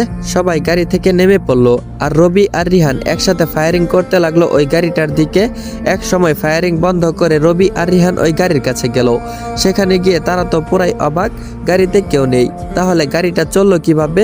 রিহানের চোখ যায় গাড়ির ড্রাইভিং সিটের দিকে। বেল্টের মধ্যে একটা ঘড়ির মতো কি যেন লাগানো আছে। মনে হচ্ছে অনবরত এটার ভিতরে বাতি জ্বলছে। মনে হচ্ছে এটাতে কেউ টাইম বম সেট করে রেখেছে। বোমটা ব্লাস্ট হওয়ার কিছু সময় বাকি আছে। রিহান রবিকে ধাক্কা দিয়ে সরিয়ে দেয়, সাথে সাথে বোমাটা ব্লাস্ট হয়ে যায়। স্বামীর গাড়ি আর ওই গাড়িটা জ্বলে ছারখার হয়ে গিয়েছে, কারো কোনো ক্ষয়ক্ষতি হয়নি এতে। রবি বলল ভাই তুমি ঠিক আছো? স্বামী বলল লোকেশন অনুযায়ী এটা আমরা ঠিক জায়গায় এসেছি। কিছুক্ষণের মধ্যে ওরা এসে পড়বে। মানে যারা হিরে বিক্রি করতে চায় ডিলারও চলে এসেছে তাদের গাড়ি নিয়ে। ডিল শেষ করে সবাই যখন গাড়িতে উঠতে যাবে তখন বস করে ব্লাস্ট হয় ডিলারদের গাড়িটি। আগুনের আলোয় কিছু দেখা যাচ্ছে না। মাস্ক পরা একটি লোক ওটের গলায় ধরে স্লো মোশনে রবিদের দিকে এগিয়ে আসছে। সামি বলল, কে তুই? ওই পাশ থেকে বলল, তোদের মৃত্যু, আজ তোদের সবার মরণ হবে আমার হাতে। রবি আর রিহান সবার পিছনে দাঁড়িয়ে আছে। আকাশে দেখা যায় ঘন মেঘ আর বৃষ্টি। বৃষ্টির পানিতে আস্তে আস্তে আগুনগুলো নিভে যায় আর সবকিছু অন্ধকার হয়ে যায়। এ অবস্থায় দেখা যাচ্ছে হালকা হালকা কিছু। রবি বলল, ভাইকে মারতে হলে আগে আমাদেরকে মারতে হবে বলেই সামনে এগিয়ে গেল। রবি আর রিহান, তাদের মুখ স্পষ্ট দেখা যাচ্ছে না অন্ধকারের কারণে। ওই পাশ থেকে বলল, তাহলে শুরু করা যাক। রিহান আর রবি এগিয়ে এলো ওই লোকটার দিকে। অনেক সময় মারামারি হলো। রিহান আর রবিকে লাথি মেরে দূরে ফেলে দিল। তারপর সামির দলের সবাই ছুরি নিয়ে আসলো লোকটির দিকে। লোকটি তার ছুরি বের করে 2 মিনিটেই সবগুলোকে সাফ করে দিল। বাকি আছে সামি, রবি, রিহান আর রোহিত। লোকটি সামির দিকে এগিয়ে যাচ্ছে। তখন রিহান এসে একটা হকি স্টিক দিয়ে বাড়ি মারে তার পিঠে, কিন্তু হকি স্টিক ভেঙে গেল, কিন্তু তার কিছু হলো না। এগিয়ে যাচ্ছে সামির দিকে। রিহান আর রবি দুজনে মিলে একটা সুপার পাঞ্চ করলো। লোকটি গিয়ে পড়লো অনেকটা দূরে। এমন ভাবে তারা মেরেছে মনে হয় লোকটি আর উঠতে পারবে না, কিন্তু রবিদের ভুল ধারণা প্রমাণ করে সেই লোকটি আবারও উঠে দাঁড়ালো। বালি থেকে বের করে নেয় 2 হাত লম্বা একটি তলোয়ার। এটা দেখে রবি আর রিহান আবারও আসে ওই লোকটার দিকে। দুজনকে এমন ভাবে ছুঁড়ে ফেলে দেয় যে তারা উঠতে পারছে না। এটা দেখে সামি পালাতে শুরু করলো। তার পিছনে লোকটা অনেক দূর চলে গেছে। অন্ধকারে কিছুই দেখা যাচ্ছে না। তখনই হঠাৎ আকাশে বিদ্যুৎ চমকায়। দেখা যায় ওই লোকটার হাতে একটি কাটা মাথা। এটা দেখে রবি তার হাতে একটা কাটানা তুলে নিয়ে দৌড়াতে লাগলো ওই লোকটির দিকে। শেষ করে দিতে চাই ওই লোকটাকে। রবি কি পারবে শেষ করে দিতে ওই লোকটাকে? রবি যখন ওই লোকটার কাছে যায়, আকাশে আবারও বিদ্যুৎ চমকায়। সাথে সাথে আগুনের ফুলকি এসে একটি গাছের উপর পড়ে। সাথে সাথে গাছে আগুন ধরে যায়। বিদ্যুৎ চমকানোর আলো আর আগুনের আলোতে একে অন্যকে ভালো করে দেখে একদম অবাক হয়ে গিয়েছে। হাত থেকে ছুরিটা পড়ে যায় মাটিতে। হাঁটু গেড়ে বসে পড়ে রবি। তা দেখে আরো বেশি অবাক হয় রিহান আর রোহিত। রবি কেন এমন করছে? কে এই ব্যক্তি? অনেক প্রশ্ন ঘুরপাক খাচ্ছে রিহানের মাথায়। তখনই রবি জ্যাকে বলে চিৎকার দিয়ে ওঠে। হ্যাঁ, ওইখানে আমি দাঁড়িয়েছিলাম। আমাকে দেখে রবি আর রিহান তো অবাক হয়ে গিয়েছে। হাত থেকে ছুরি ফেলে দিয়ে হাত বাড়িয়ে দিলাম তাদের দিকে। চোখের ইশারায় ডাকলাম তাদের। রবি আর রিহান হাজারো প্রশ্ন ঘুরপাক খাচ্ছে তাদের মাথায়। এতদিন আমি কোথায় ছিলাম আর কিভাবে এখানে এলাম? আমি বললাম, তোরা কি ওইখানেই দাঁড়িয়ে থাকবি নাকি আমার কাছে আসবি? চোখগুলো টলমল করছে আমার। কখনো ভাবি নাই তোদেরকে আমি আবারও ফিরে পাবো। রবি আর রিহান আমাকে এসে জড়িয়ে ধরেছে। রিহান বলল, কোথায় ছিলে এতদিন? আমি বললাম, সব বলবো, আগে বল তোরা এতদিন কোথায় ছিলি? কত খুঁজেছি তোদের ফোনে কল দিয়েছিলাম, কিন্তু সব বন্ধ বলেছে। রোহিত বলল, কে কোথায় ছিল পরে জেনে নিও, আগে বলেন আপনি কে? আমি বললাম, রবি। এ আবার কে? রবি বলল, এ হলো রোহিত, তার মাধ্যমে আমরা এতদূর এসেছি। আমি বললাম, হাই, আমি হৃদয়, কিং অফ জ্যাকে। রোহিত বলল, বাংলাদেশের জ্যাকে? আমি বললাম, হ্যাঁ। রোহিত বলল, ভাই আপনি? আমার তো বিশ্বাসই হচ্ছে না। আমি কখনো ভাবি নাই আপনার সাথে আমার এইভাবে দেখা হবে। যদি আপনি কিছু মনে না করেন তাহলে আমি আপনার হাতে একটা চুমু খেতে চাই। আমি আমার হাতটা বাড়িয়ে দিলাম রোহিতের দিকে। সে চুমু খেলো আমার হাতে। আমি বললাম, এবার চলো বাসায় যাওয়া যাক। রিহান বলল, এই মুহূর্তে বাসা কোথায় পাবি? আমি বললাম, আরে আমি বলছি হোটেলে যাওয়া যাক। রবি বলল, কিভাবে যাবি? গাড়ি তো সব জ্বালিয়ে দিয়েছিস। রবিকে থামিয়ে দিয়ে বললাম, আমার গাড়ি আছে তো। রিহান বলল, বাহ ক্যা বাত হে মেরে দোস্ত। আমি বললাম, চল এবার। রবি বলল, 1 মিনিট, এই লাশগুলোকে গাড়িতে ফেলে তারপর গাড়িতে আগুন ধরিয়ে দে। আমি বললাম, তার কোনো প্রয়োজন নেই, আমি রেডি ওই আদিত্যর সাথে খেলা করতে। রবি বলল, কিভাবে খেলবি? আমি বললাম, তার ছোট ভাই সামের মৃত্যুর খবর শুনে সে একটা না একটা ভুল করবেই, আর সেটারই ফায়দা নেব আমরা। তারপর সবাই একসাথে হোটেলে গেলাম। ফ্রেশ হয়ে রাতে ডিনার করে বসে পড়লাম সবাই। আমি বললাম, ঝুমি কেমন আছে? রবি আমাকে সব খুলে বলল। তারপর আমি শুনে খুব খুশি হয়েছি।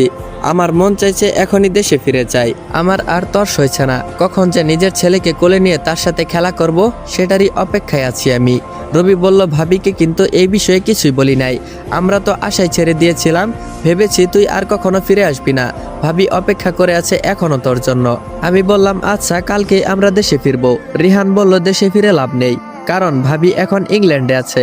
আমি বললাম, রনিকে কল দিয়ে দেশে আসতে বল। রবি বলল, আচ্ছা এখন ঘুমিয়ে পড়, কালকে বলবো। আমি বললাম, ওকে গুড নাইট। রবি বলল গুড নাইট। রবি, রিহান, রোহিত ঘুমিয়ে পড়েছে হয়তো, কিন্তু আমার চোখে ঘুম নাই। বেচারা ঘুম বাবাজি। মনে পড়ে যায় সেই নরকের কথা যেখানে ছিলাম এতদিন। চোখ বন্ধ করলেই দেখতে পাই ওই লোকগুলোর কান্না আর শত শত বাবার মেয়ে হারানোর আর্তনাদ। আমি বড়ই স্বার্থপর, তাই তো এতগুলো মানুষকে মৃত্যুর মুখে ফেলে দিয়ে রেখে এসে পড়েছি। কি দোষ ওই বাচ্চাগুলোর যে অকালে তাদের মরতে হচ্ছে? আমি কি কোনো ভুল করেছি?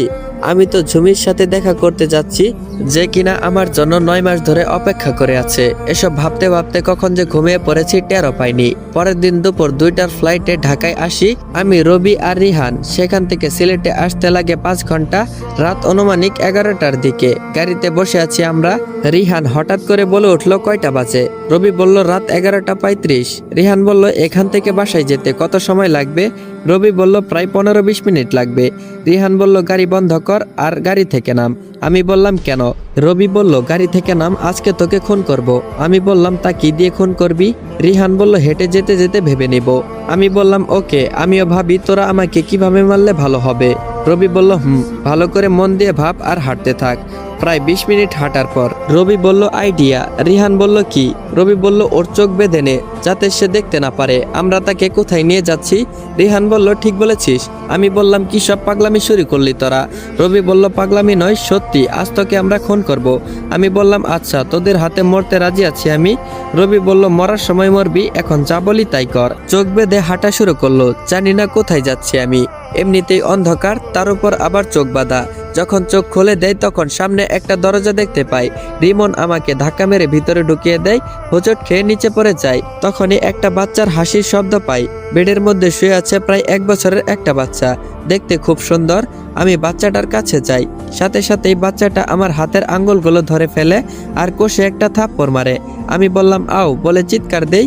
তখনই সেই চিরচেনা কণ্ঠ একজন ব্যালকনি থেকে বলে ওঠে কে ওখানে? আমি ভাবছিলাম বাচ্চার বাবা মা হয়তো ওইখানে বসে রোমাঞ্চ করছে, তাই কিছু বললাম না। কিন্তু আবার ওইখান থেকে আওয়াজ আসলো কে ওখানে। আমি দেখার জন্য ব্যালকনির দিকে যাচ্ছি। অপর পাশ থেকে বাচ্চার মাও আমার দিকে আসছিল। যখন আমরা একে অপরকে দেখলাম, দেখে তো আমরা অবাক হয়ে গিয়েছি। মজার ব্যাপার হলো ঝুমিও জানে না আমি যে এইখানে আসছি আজকে। এই প্ল্যানটা করেছে রবি, রিহান আর রনি। আরেকটা সারপ্রাইজ আছে, তারা আমার জন্য রেখেছে, সামনেই পাবেন। আমি বললাম ঝুমি। ঝুমি বলল কে আপনি? চেনেও না চেনার ভান করেছে। আমি বললাম মানে? ঝুমি বলল এখানে কেন এসেছেন? আমি বললাম আমার বাড়িতে আমি আসবো না, তাহলে কে আসবে? ঝুমি বলল এটা আপনার বাসা নয়, এটা আমার স্বামী যাকে হৃদয় আমাকে গিফট করেছে। আমি বললাম তোমার স্বামীকে? ঝুমি বলল হৃদয়। আমি বললাম তাহলে আমি কে? ঝুমি বলল জানি না। আমি বললাম 1 মিনিট দাঁড়াও, আমি জানিয়ে দিচ্ছি তোমাকে। ঝুমির ডান হাতটা টান দিয়ে আমার কাছে নিয়ে আসলাম। লজ্জাবতী গাছের মতো মাথা নিচু করে আছে। আমি বললাম একটা কিস দাও না প্লিজ, এতদিন পরে আসলাম।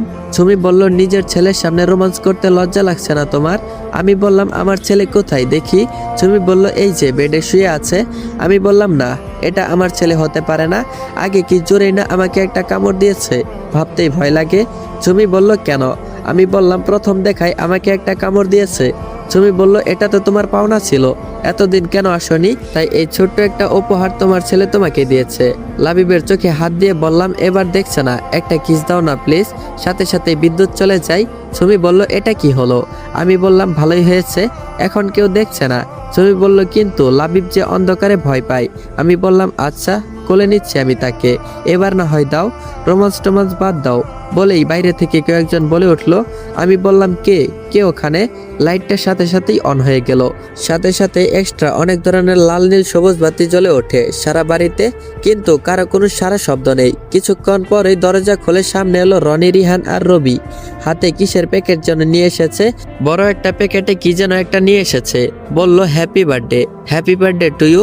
আমি বললাম এসবের মানে কি, কার জন্মদিন পালন করা হচ্ছে? ঝুমি বলল আমার স্বামীর। আমি বললাম তোমার স্বামী তো আমি, তার মানে আমার জন্মদিন? ও শিট, আমি ভুলেই গিয়েছি। তখন আমার শার্টের ভিতরের অংশটা কেমন যেন ঠান্ডা অনুভব করলাম। ঝুমির কাছে লাবিবকে দিয়ে দেখি আমার জন্মদিনে আমাকে গিফট দিয়েছে বাবু, তার অতি মূল্যবান শিশি। দৃশ্যটা দেখে সবাই হেসে উঠলো। রবি বলল বাহ দোস্ত, তোর গিফট পেয়ে গিয়েছিস, আরো কোনো গিফট লাগবে নাকি? রিহান বলল বাবু কত সুন্দর গিফট দিয়েছে তোকে, আমার মনে হয় আর কোনো গিফট লাগবে না। আমি বললাম যা শালা, একদিন আমারও সময় আসবো, দেখে নিব তোদের। ঝুমি বলল ওয়াশরুমে যাও, আমি তোমার জন্য নতুন কাপড় দিচ্ছি। রিহান বলল তাহলে আমরা যাই, তোমরা একসাথে আসো তাড়াতাড়ি। আমি ওয়াশরুমে গিয়ে ফ্রেশ হতে লাগলাম। আমি ডাক দিলাম ঝুমিকে। ঝুমি বলল কি? আমি বললাম আমার কাপড় কই? ঝুমি বলল দিচ্ছি। একটু পর ঝুমি কাপড় দিল হাত বাড়িয়ে। আমি তার হাত হেঁচকি দিয়ে টান দিলাম, সোজা ঝুমি এসে আমার বুকে পড়ে। এতে ঝুমি হাতে অনেকটা ব্যথা পাই, কিন্তু আমি বুঝতে পারিনি। ঝুমি বলল আউ। আমি বললাম কি হয়েছে? ঝুমি বলল কিছু না। আমি বললাম তাহলে চিৎকার করলে কেন? ঝুমি বলল একটু ব্যথা পেয়ে, হঠাৎ করে এইভাবে টান মারলে তাই একটু ব্যথা পেয়েছি। আমি বললাম কোথায়? ঝুমি বলল এই তো হাতের কবজিতে। আমি ঝুমির হাতের কবজি আমার দিকে দিলাম টান। ঝুমি আবারও বলল আউ। তুমি আমার হাত ভেঙে দিবে নাকি? আমি বললাম দেখবে একটু পর তোমার হাতের ব্যথা কমে যাবে। ঝুমি বলল কিভাবে? আমি বললাম একটু লিপ কিস দিতে হবে তোমার। ঝুমি বলল শখ কত? আমি বললাম জানি তুমি দিবে না, তাই আমি নিজে থেকে আমার কাজ সেরে নিব। বলেই ঝুমির ঠোঁট আর আমার ঠোঁট এক করে দিলাম। ঝুমি কোনো বাধা দেয়নি, দুজনেই তালের সাথে তাল মিলিয়ে স্বাদ নিচ্ছি ঠোঁটের। এইদিকে লাবিবের কান্নার শব্দ পেয়ে ঝুমি আমার থেকে নিজেকে ছাড়িয়ে নিয়ে দিল দৌড়ে রুমে চলে যায়। আর আমি ফ্রেশ হয়ে কাপড় পাল্টিয়ে বের হলাম। আমি তো পুরাই অবাক। ঝুমি নীল শাড়ি পরেছে আর লাবিবকে কোলে নিয়ে দাঁড়িয়ে আছে আমার সামনে। আমারও নীল পাঞ্জাবি আর সাদা পায়জামা। লাবিবকেও নীল পাঞ্জাবি পরানো হয়েছে। ঝুমি বলল রেডি? আমি বললাম হ্যাঁ। ঝুমি বলল তাহলে চলো নিচে, সবাই অপেক্ষা করছে। আমি বললাম হ্যাঁ চলো।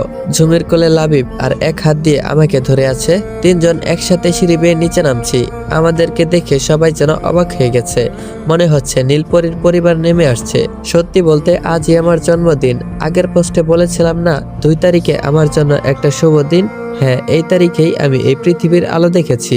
আজ থেকে আরো 11 বছর, মানে 2022 সালে। অনেক মানুষ এসেছে, এদের মধ্যে বেশিরভাগ আমাদের সাথে কাজ করা লোক। রবি বলল তোদের দেখে আমার খুব হিংসে হচ্ছে। আমি বললাম কেন? রবি বলল কত সুখে আছিস তুই। ঝুমি বলল আর বলিয়েন না, সুখে থাকতে দিলেন কি তোমার ভাই? 9টা মাস কাটিয়েছি তার অপেক্ষায়, আর তিনি ছিলেন মিশনে। রনি বলল এসব বাদ দাও তো আপু, ভাইয়া চলেন কেক কাটি। আমি বললাম হ্যাঁ চলো। কেক কেটে খাওয়া দাওয়া করে সবাই। বাকি আছে রবি, রিহান, রনি আর রাতুল। সরি রাতুল নয়, রাতুল তো মরে গেছে আমার কাছে। সে কেন আমার সাথে বেইমানি করলো সেটা আমি আজও বুঝতে পারিনি। কেন সে আমার সাথে এরকম করলো? রাতে সবাই নিজেদের রুমে চলে গেল ঘুমানোর জন্য। আমিও চলে গেলাম ঝুমির, মানে নিজের রুমে চলে গেলাম। ঝুমি বলল কি চাই? আমি বললাম ঘুমাবো। ঝুমি বলল তাহলে এখানে কেন? অন্য রুমে চান? আমি বললাম বাহরে, আমার রুমে ঘুমাতে পারবো না, এটা আবার কেমন কথা? ঝুমি বলল এটা এরকমই। বলেই মুখের উপর ঠাস করে দরজা বন্ধ করে দিল। কিছুক্ষণ পর আবারও ডাক দিলাম। আমি বললাম ঝুমি, ও ঝুমি। ঝুমি বলল হ্যাঁ। আমি বললাম দরজা খোলো না প্লিজ, বাইরে খুব ঠান্ডা। ঝুমি বলল তো আমি কি করব?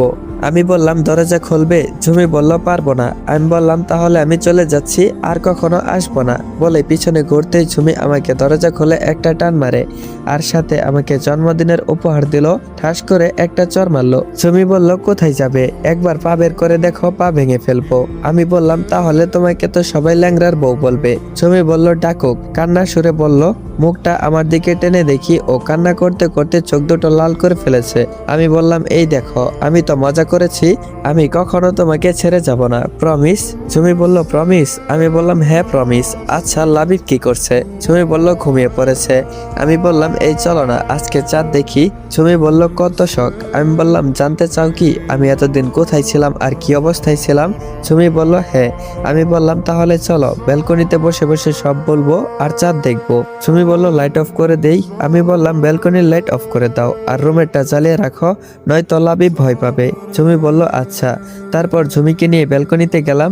সেখানে একটা চেয়ারে দুজনে বসে চাঁদ দেখতে লাগলাম। ঝুমি বলল এবার বলো তুমি কোথায় ছিলে? আমি বললাম মৃত্যুর দুয়ারে। ঝুমি বলল মানে? আদিত্য আমাকে কিভাবে মেরে ফেলে দেয় সেটা আমি ঝুমিকে সবকিছু বললাম।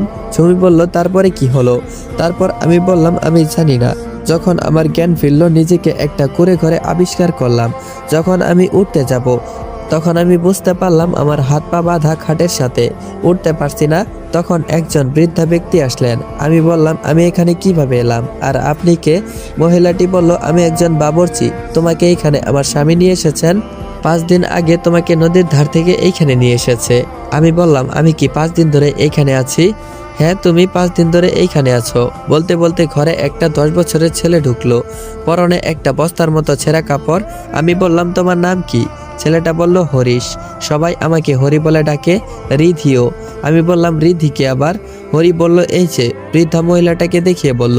আমি বললাম উনি তোমার মা না? হরি বলল না। আমি বললাম তাহলে তোমার মা কোথায়?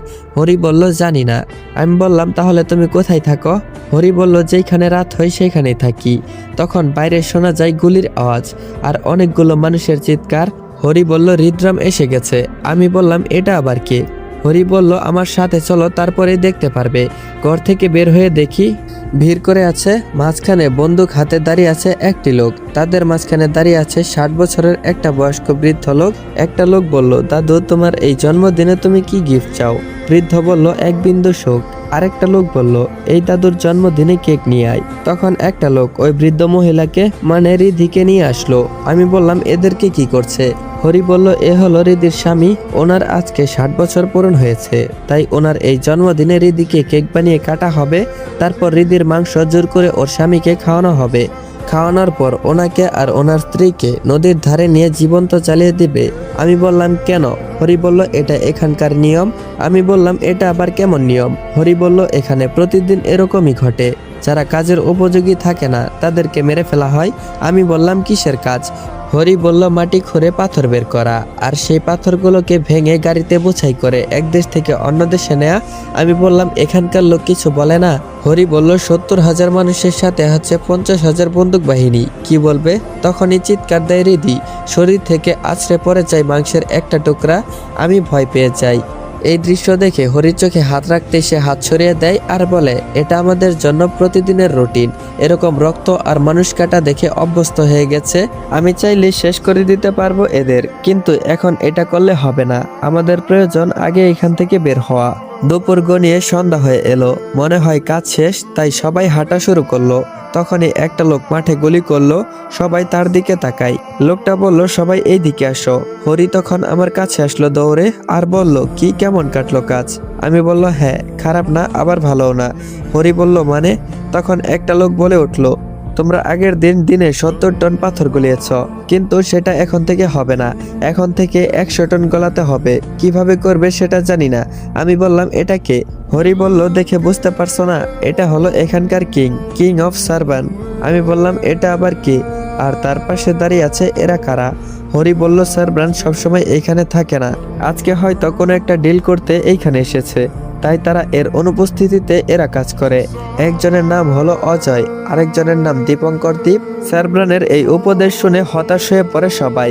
এমনিতেই একদিনে 70 টন পাথর টানা কষ্টকর, তার ওপর ঘোষণা দিয়েছে 100 টন। কৃষক যেভাবে তার চাষের জমির জন্য আকাশের পানে চেয়ে থাকে বৃষ্টির জন্য, ঠিক তেমনি এখানকার লোক চেয়ে আছে একদিন আসবে এমন একজন বীর যে কিনা তাদেরকে এই ভীষণ মৃত্যুর খেলা থেকে রক্ষা করবে। এদিকে আমি এখান থেকে বের হওয়ার চেষ্টা করছি। আমি বললাম আচ্ছা হরি, এখান থেকে কি বের হওয়ার কোনো রাস্তা আছে? হরি বলল 2টা রাস্তা আছে, এক হলো মেইন গেট আর 2 নম্বর হলো গভীর বনের মাঝ দিয়ে।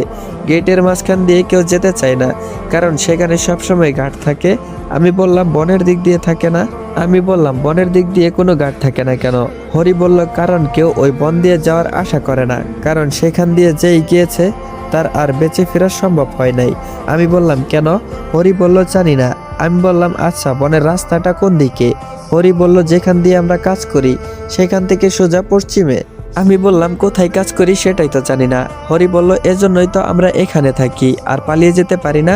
আমি বললাম ও, এখানে আমাকে যেটা করতে হবে সেটা হলো এখানকার ম্যাপ বা এমন কাউকে খুঁজতে হবে যে কিনা এই স্থানের সবকিছু জানে। হরিকে আবারও ডাক দিলাম আর বললাম এখানকার মানচিত্র কোথায় পাবো? হরি বলল ওইসব তো আমি জানি না, কিন্তু একজন মানুষ আছে যে কিনা সবকিছুই জানে। আমি বললাম আমাকে কি তার কাছে নিয়ে যেতে পারবে? তারপর হরি আমার হাত ধরে তার কাছে নিয়ে যেতে থাকলো। 5 মিনিট হাঁটার পর একটা করে সামনে এসে দাঁড়ালো। হরি বলল রাজীব দা, ও রাজীব দা। তারপর ওই পাশ থেকে বলল কে? হরি বলল আমি হরি, একটু বাইরে আসো। আমার বয়সী একটা ছেলে বাইরে এলো। হরি বলল ইনি সব জানেন। রাজীব বলল আমি আবার কি জানি? আমি বললাম হাই, আমি হৃদয়, তোমার সাথে একটা কথা ছিল, খুব দরকারি কথা। রাজীব বলল কি দরকার? আমি বললাম এখান থেকে বের হওয়ার রাস্তা। রাজীব বলল বের হয়ে কি করবেন?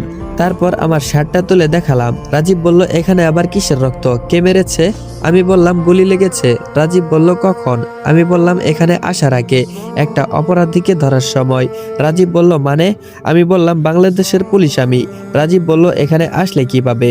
রাজীবকে সব বললাম। তারপর রাজীব বলল, পরে দেখা যাবে, এখান থেকে বের হওয়ার রাস্তা।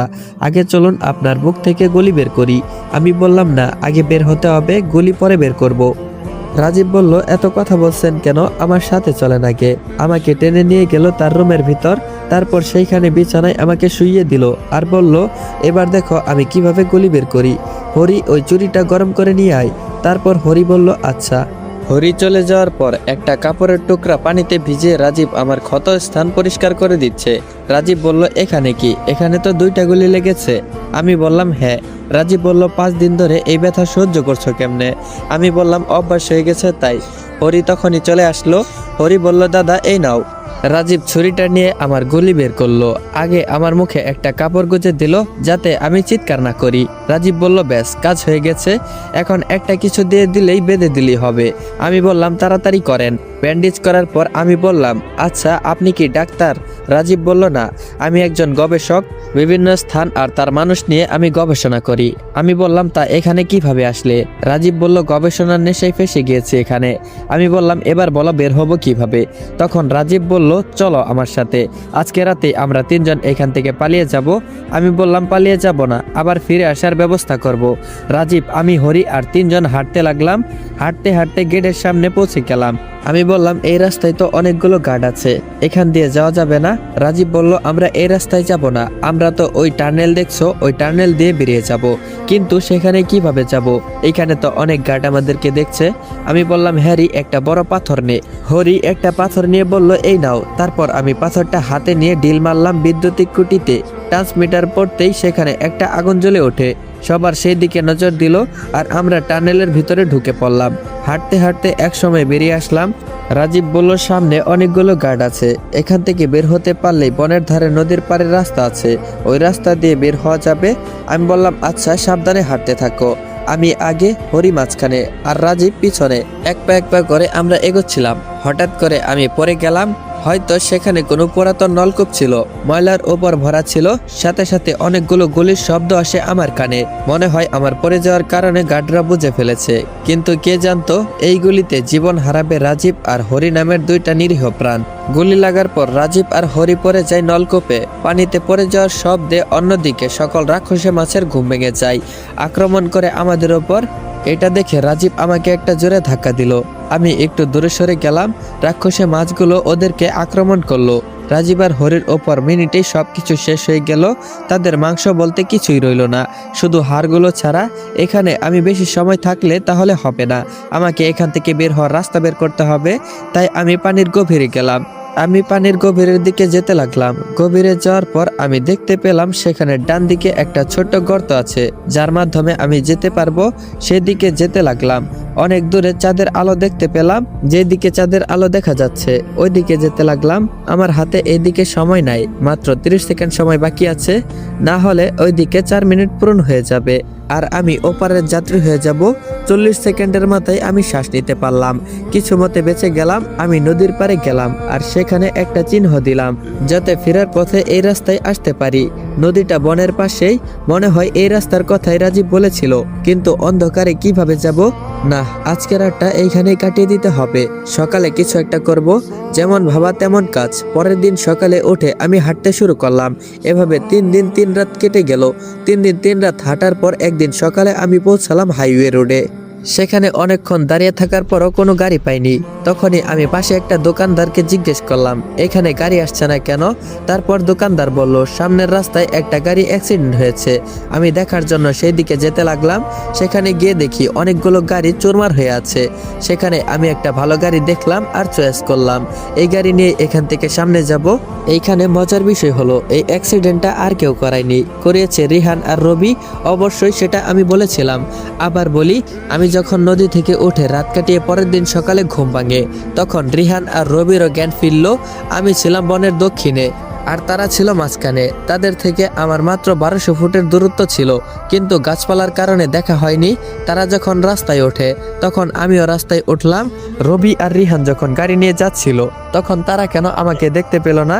এটার কারণ হলো আমি যখন দোকানে ছিলাম তখন তারা গাড়ি নিয়ে চলে যাচ্ছিল, তাই তারা দেখতে পেল না। এবার চলেন সামনে যাই। আমি প্রথমে একটা হাসপাতালে গিয়ে আমার চিকিৎসা করালাম, ব্যাংক থেকে টাকা তুলে তাদেরকে দিলাম, তারপর পাসপোর্ট ঠিক করলাম। পরের দিন সকালে আমি বাংলাদেশে ফিরলাম, কিন্তু দেশে ফিরে আমি তোমাদের কাউকেই পাইনি। বাড়িতে এসেও আমি নিরাশ। রবি আর রিহানকে কল দিলাম, তাদের ফোনও বন্ধ বলছে। তোমাকে আর রনিকে কল দিলাম, কিন্তু তোমাদের ফোনও বন্ধ দেখাচ্ছে। অনেক খোঁজার পরও তোমাদেরকে পাইনি আমি। তারপর ঝুমি আমার ঠোঁট দুটো তার দখলে নিয়ে নিল, আবার মাত্র 1 মিনিট পর ছেড়ে দিল। আমি বললাম, এইটুকুই তোমার দৌড়? ঝুমি বলল, আগে রুমে আসো, তারপর দেখা যাবে কার দৌড় কতটুকু। এটা বলে আমাকে জোর করে রুমে নিয়ে চলে গেল। ব্যাস, আপনারা ব্যালকনিতেই থাকুন, রুমের ভিতরে আমরা স্বামী স্ত্রীর অনেক কাজ আছে, তাই আপনারা সেই দিকে নজর না দিলেই ভালো হবে। পরের দিন সকালে লাবিবের কান্নার আওয়াজে আমার ঘুম ভাঙলো। লাবিব কান্না করছে, কিন্তু ঝুমি রুমে নাই, মনে হচ্ছে ওয়াশরুমে গিয়েছে। তাই মোবাইলটা চেক করলাম, দেখি 9:30 বাজে। আমি উঠে গেলাম আর লাবিবকে কোলে নিলাম। ওয়াশরুমে গিয়ে দেখি ঝুমি নাই, তাই কিচেনে গেলাম। গিয়ে দেখি ঝুমি কিচেনে রান্না করছে। আমি বললাম, কি করছো? ঝুমি বলল, এই তো বাবুর জন্য খাবার রেডি করছি। আমি বললাম, এদিকে যে বাবু খিদের যন্ত্রণায় কান্না করছে। ঝুমি বলল, কোথায় কান্না করছে? আমি বললাম, এই তো একটু আগে আমাকে ঘুমাতে দিল না।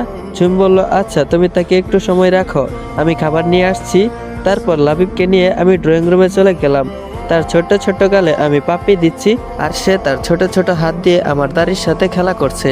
তখনই কিচেন থেকে ঝুমি চিৎকার দিয়ে উঠলো জোরে, আও বলে চিৎকার দিল। আমি দৌড়ে কিচেনে গেলাম আর বললাম, কি হয়েছে?